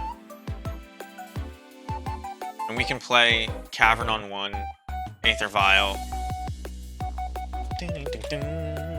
Our good hand coincides with the banger. One of these days I'm gonna misclick and hit something other than Goblin there when I go to hit OK, and then... Oh boy, will I be upset. So it looks like we're playing against Death and Taxes, which I don't think I have a great record against, but I think it's a fine matchup for us. Especially when we draw that card. So I'm just gonna slam out a Snoop here because if it survives, we can kill things that are one bigger. And if it survives, we can actually kill him with the Harbinger. So we'll see how that goes. He would have to play a Land Arbiter or Path my guy right now. And here comes Land Arbiter? Yeah, so we're gonna kill his Land Arbiter and we'll be fine. So he's dead. I was saying he'd have to play a Land Arbiter to stop us, but he actually can't stop us because our Vial takes up to 2 here. We Vial and Munitions Expert, and then we can sack the Prospector for the mana that we need. We can actually sack the Munitions Expert for the mana that we need. I don't know if we could have actually paid for it as well. 1, 2, 3, no. But we cannot counter it. And if somehow we need more mana, we have one more. Kiki Jiki, come out to play. Concedes before seeing the Jeek. I think Fatal Push is fine. I think Crater Maker's fine. Pithing Needle is usually okay because they have Stoneforge Mystic. I don't want to draw 2 though. And I think we're just going to side like that. By side out. Combo is probably less likely. Kirk is probably less good. Just shaving in a couple spots. I don't think blocking with Krenko is like really that important. But maybe Mogwar Marshal gets a shave. And maybe... No. That was a bug that I just snatched out of the air, I think. It didn't look like it was on my hand.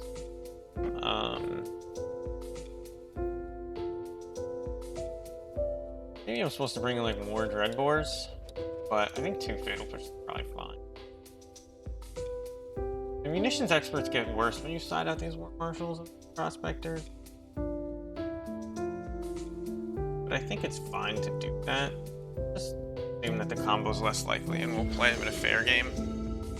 I mean, he likely only has Anthonice and some number of paths. We'll keep this hand. This is a great hand.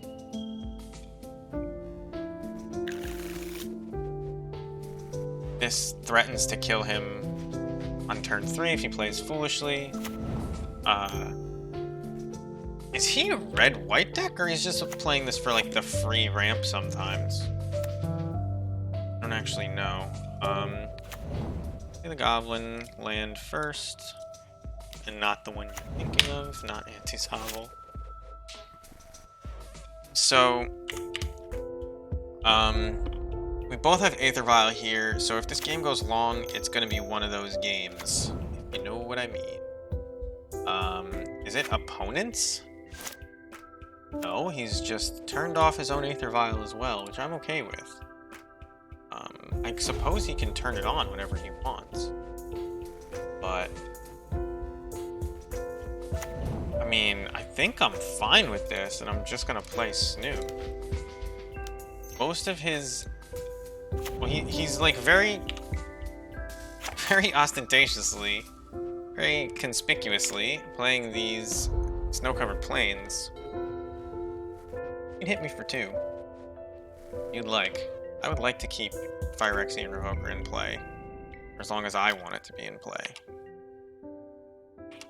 Yeah, that's fine. You gonna play Thalia? You gonna play Anthenice? It looks like you're leaning on Anthenice. Plays another Revoker, but not his Anthenice. I suppose he's just bluffing Path. Because, like...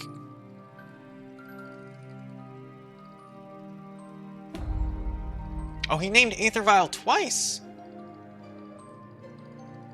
Oh, that is interesting. Cracking the fetch. We're gonna see if there's a Harbinger or a Kiki coming. There isn't. Just gonna Matron.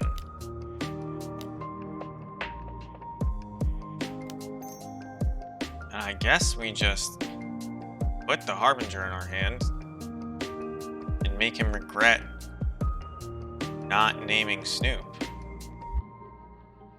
I don't really know. Like, we'll definitely block his one Aether Vial guy. Put a Harbinger in hand. We'll block the Aether Vial attacker if he does attack with it, which will still leave his vial off. Leave both of our vials off. He doesn't path. How could you not? If you have it, like... He plays another vial into his double Phyrexian Revoker on Aether Vial board. And he doesn't attack. So, I can actually combo him at instant speed by killing... He knows I have this Harbinger, so I can reveal it. I'll play a second Aether Vial of my own, and I will pretend that I have nothing. Meanwhile, he just destroys it. It doesn't do anything.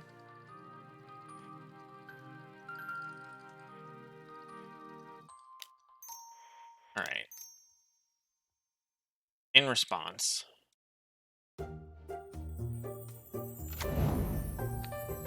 I'll kill one of your Aether Vial, or I'll kill one of your Phyrexian Revokers, naming Aether Vial. I don't think he has Path.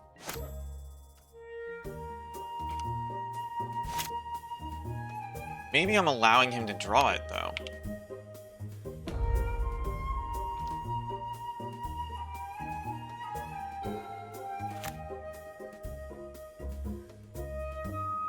So now, he's got Aether Vials on 2.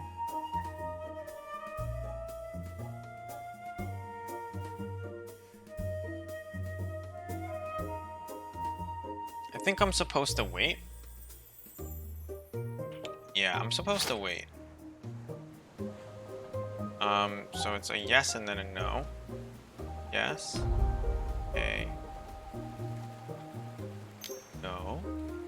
Is this a path? Alright, so I'm gonna go for it because he's like kind of forced my hand.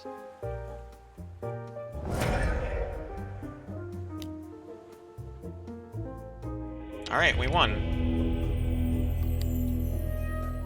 Well, we're going for 3-2, trying to get my money back out of this damn machine. But worst case, we 5-5 on the night. Not great, but can't really complain about 50-50. Sorry about that straw noise. I know that fucking triggers a lot of people. It's not as bad as it is when it's in the movie. Although it might be going right into the mic for all I know. This hand is pretty bad. This hand is like due to garbage. This hand is much better. I think you just throw back Chieftain here. You're hoping to draw lands, but Vile into Pyre into Snoop, Viled in uncounterably. Like this is... If this is blue-white control, we're in great shape here. So, play this on red. I assume this is an opt coming out of him. No. Okay, so this is Living End.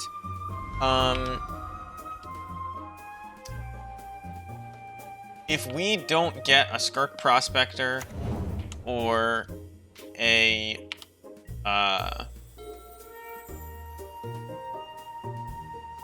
land, we could kind of be in trouble because they go pretty quick these days. Like, he's got a lot of dudes. He could theoretically Living in next turn, but his guys would have, you know, Summoning Sickness. Because I drew this Snoop, I'm gonna play this Snoop. This will force a Living End out of him, which maybe we don't want to do. But if he doesn't kill us, we can then Vile in another Snoop, and then, you know, the following turn, Boggart Harbinger. He's got 9, 13 damage in play. You'd have to be blocking somebody. Yeah, so he's gonna do it. I mean, if I had a... This is a fine matchup for us. If I had had a...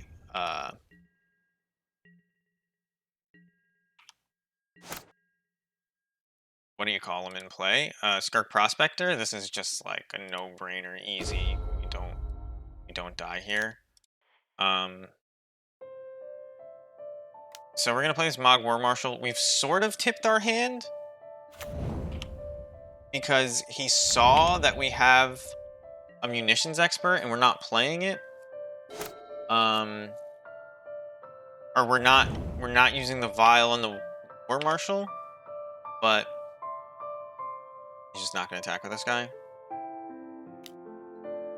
Okay, that's fine. Like, he Swamp Walks us for 6. We have a Blood Crypt, so it is a swamp. End of turn. Vile and Snoop. See if we win. Don't pay Echo.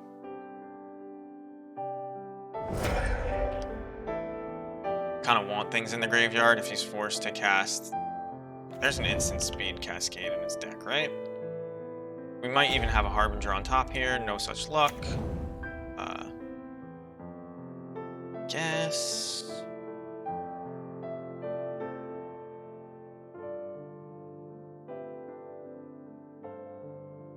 We can. So we're not dead. So we can Vile end of turn? Does that get us anything? Or in response to a removal spell? I mean, he's got 5 cards in hand, right?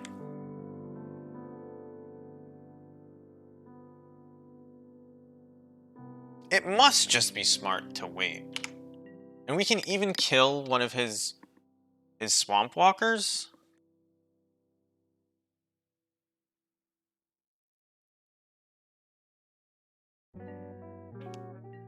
I think this is fine to wait. I don't know how much equity we lose by waiting. I guess theoretically he could Ardent Plea again. And we let him do that. But does he know I have this Harbinger? I don't even know if he knows. I don't think he does.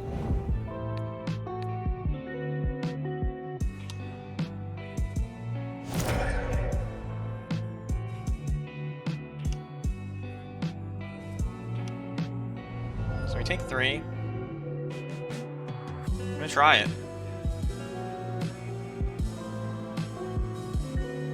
I assume he has some kind of instant speed interaction, but maybe not.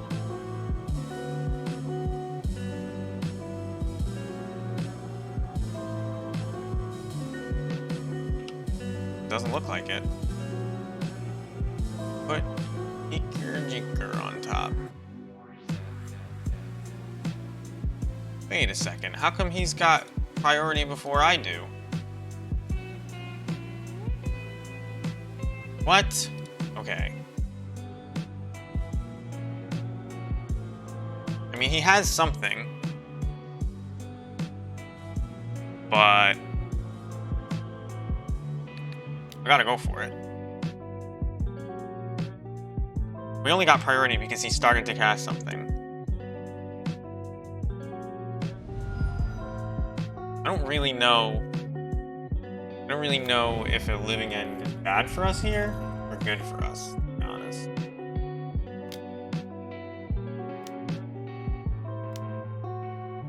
Yeah, so he gets another living end if he wants.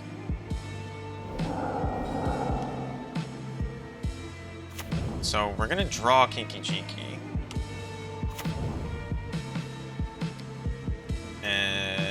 But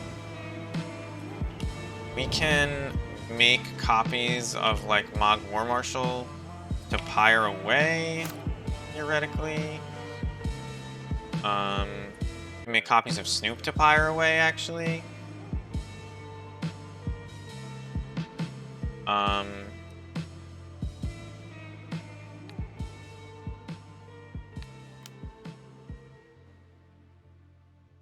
Can we pyre? Yeah, we pyre Mog War Marshal away, and we get one without Echo, and then we go find. Well, I mean, it has Echo, but then we go find Pashalik Mons, and he's just dead. So we're gonna make 20 guys pass the turn with Pashalik Mons. All our tokens die, then he dies. Wow, this is. Oh, I guess we don't have the land to pyre. I don't know why I'm thinking I do. You need 4 to play pyre and get it. But I guess we still have to do this in case there's something on top that matters. So, do it.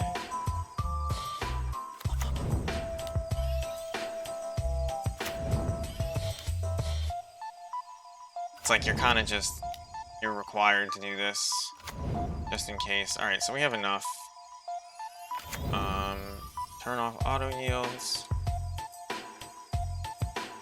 We want to make a copy of Mog War Marshal.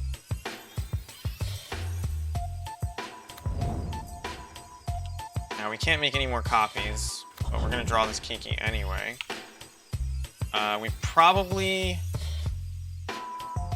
We definitely want to use this, because if there's a matron on top, I'm not going to pay Echo.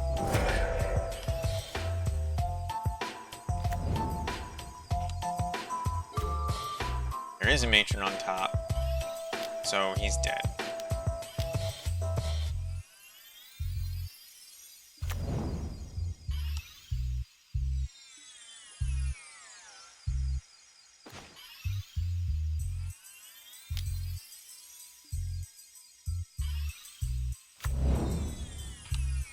Only because we did our due diligence that he is dead right now.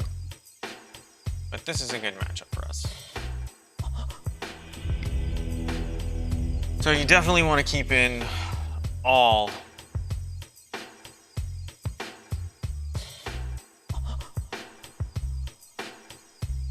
of your Skirk Prospectors. Anything that's a sack outlet. I guess you don't have well, no. Theoretically, Trashmaster can target like the same Aether Vial a bunch of times, right? So I think that's fine. We're obviously in really good shape. We want things that can kind of get into the graveyard. So, or have good ETBs. I don't think Ringleader is going to decide this game. I don't think the games usually go long enough for Pyre, although they do help us find our really good stuff. I think that... I mean, we definitely want to combo, right? Maybe you just, like... I don't think Chieftain matters.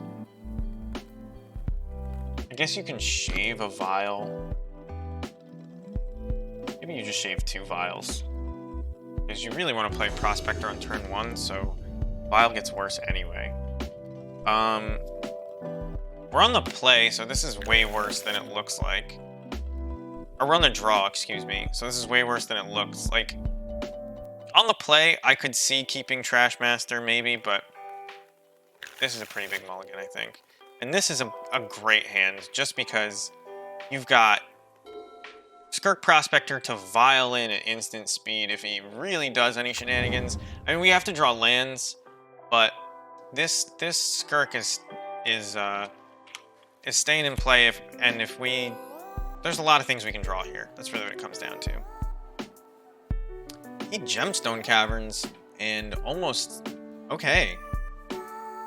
Did he not exile something with Gemstone Caverns? Oh, he was the starting player. He just plays Gemstone Caverns on. Okay. It's a weird one. Maybe I overstated how good this hand is, but I grab a Blood Crypt just because you never know. And we'll get a vial.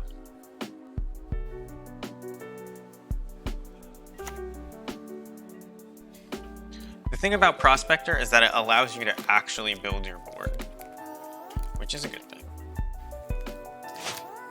I would love to draw land here, though. Not lucky enough. Do I want to just get this Pyre into play? And just keep filling up my graveyard? I think that's fine, actually. Because next turn, Violent Munitions Expert, and then we Pirate into a Matron, or Pashalik Mons, or... Oh, he Force of Negations us. That's a big deal, and he exiles Windcaller Haven. Wow, Force Negation, that is very good. We might be dead based on how we just played this. If I knew they played Force of Negation, I don't know if I would have done that, but that's rough. If he's got a white land here, I think we're dead.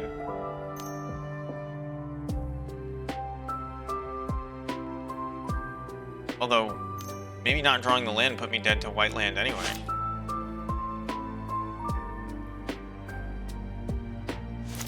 He doesn't seem to have a land either, so we're in okay shape. You can actually target Munitions Expert,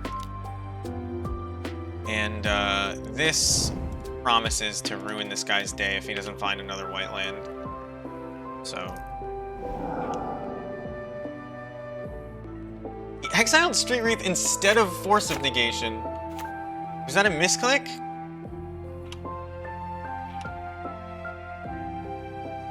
I think I'm supposed to put Munitions Expert into play here. Or into the graveyard, even. I think I put it into the graveyard.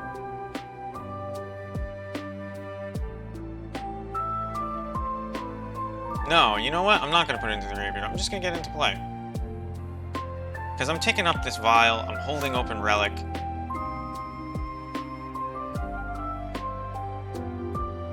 So I'd have to draw 2 lands to be able to play this Munitions Expert anytime soon. A land or a Skirk Prospector would be great draws here. Neither come. Just gonna make him remove.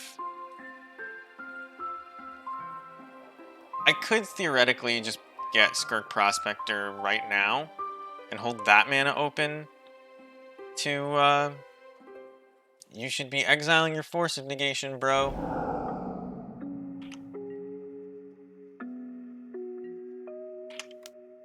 What is it? Does he have Snapcaster Mage? Is that what's going on?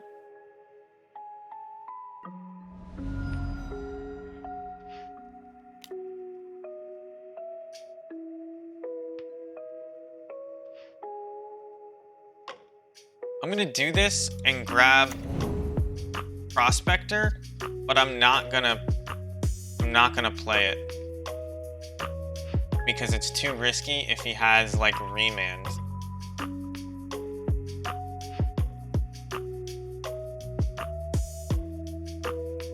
Maybe I just get Sling Gang, so I'm not gonna play it. Yeah, that makes sense. Because Sling Gang lets me sack everything as well. So he's looking for white land.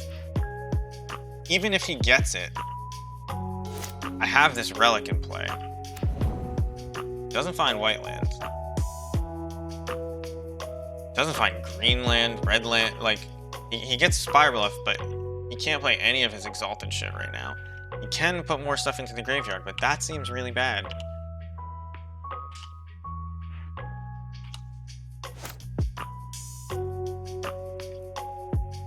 I'm gonna tick up.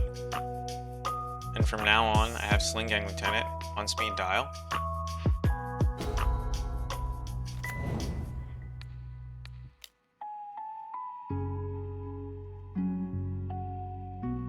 I like having the Goblin on speed dial. I think that's funny.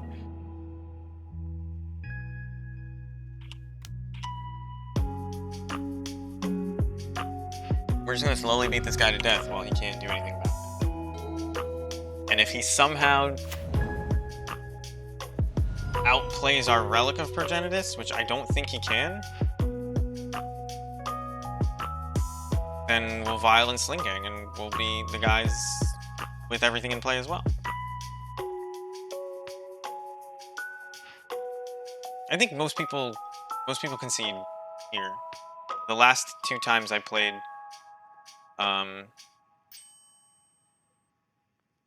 Living End and I had an active relic, they couldn't do anything. Like I'm just not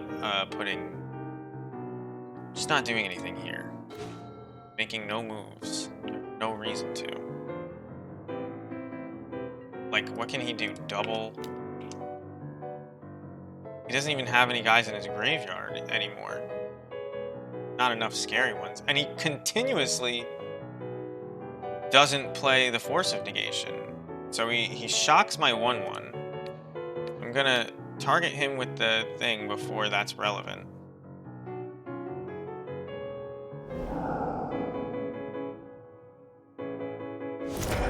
And he keeps removing his cyclers. Does he have a different combo? I'm gonna maybe I Violent Sling Gang at the end of this turn?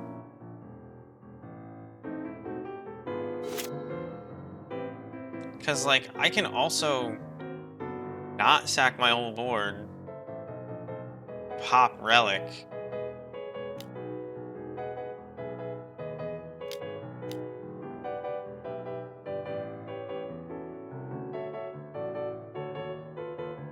Is he dead? So if I Vial this in... Let's let him cast it. If I Vial this in, I ping him for 4. And then I get 1, 2, 3, 4, 5, 6 back? Yeah, he's just dead.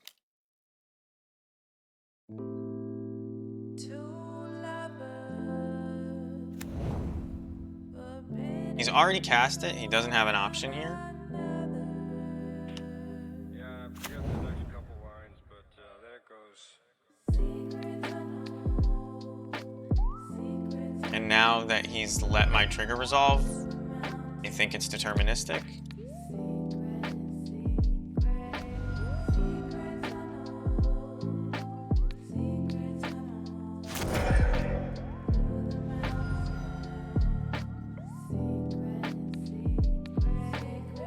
I should have... No, I couldn't have. And I have 6 goblins coming back. So you want the sling gang, the munitions expert to resolve last. And it should target this guy. And you want this.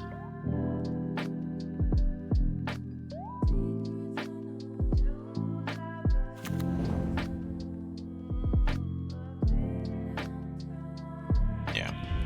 Alright, so Living End is a great matchup for us. We 3-2'd twice, so it's a record of 6-4. Not fantastic. You don't day 2 with something like that. But we had Eldrazi Tron, which is one of our worst matchups. I think the rest are pretty fair. I think I played really bad against the first Urza match, and then the second Urza match. I think I got destroyed, even though I played better, but that could... Skyclave decks are tough for us in general, just because they generate so much value. I don't know how to play against Urza yet. I haven't played enough of it. People don't play it often. There's some way to attack them, or I'm supposed to, you know, try to combo really early or something.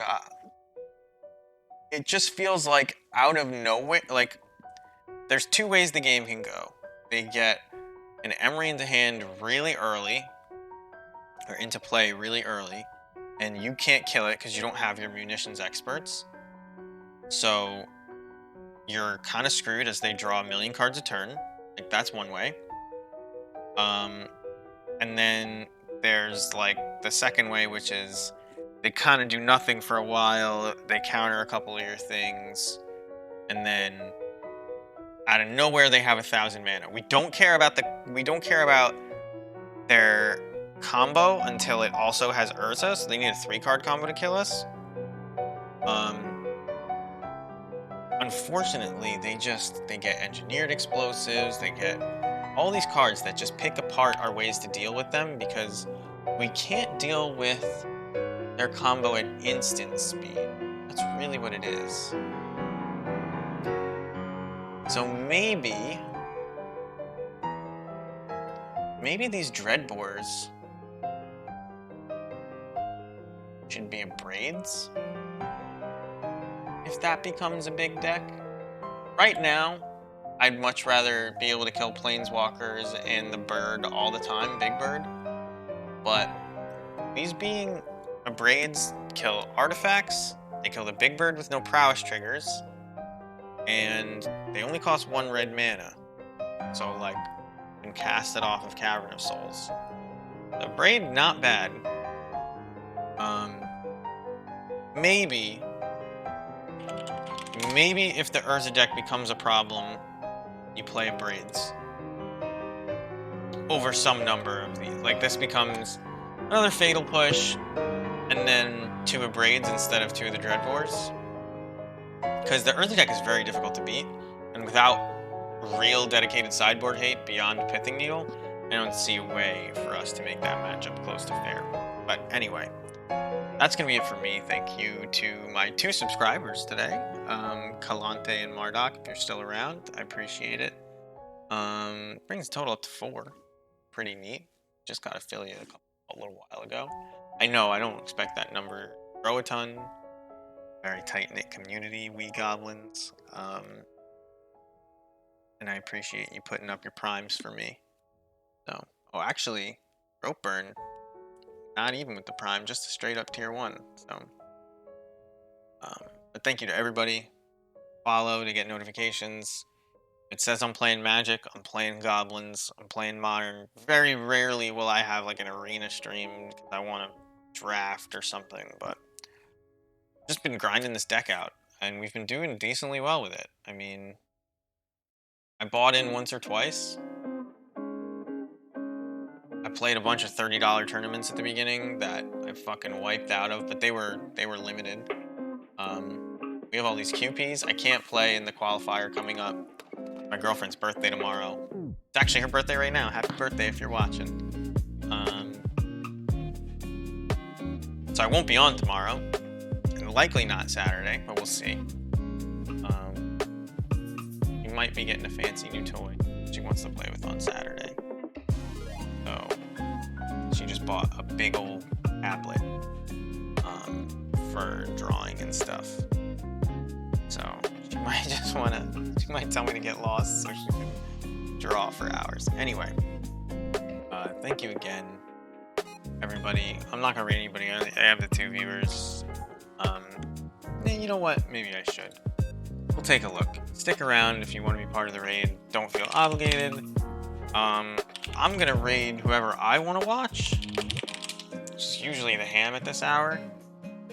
I love watching the Ham. He's very excited whenever he gets any raid, actually, or at least he yells about it, even if he's not excited. It's nice of him.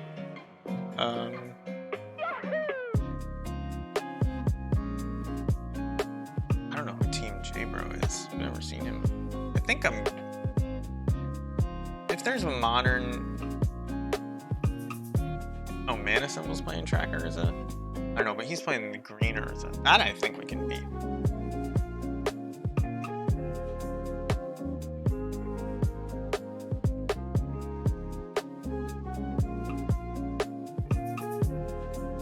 I guess, I'm gonna raid this guy, Pimp Donnie. Modern Esper A.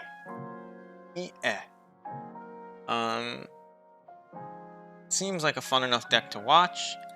Got 9 viewers, so 2 actually makes a dent, gets him over 10, which is always exciting.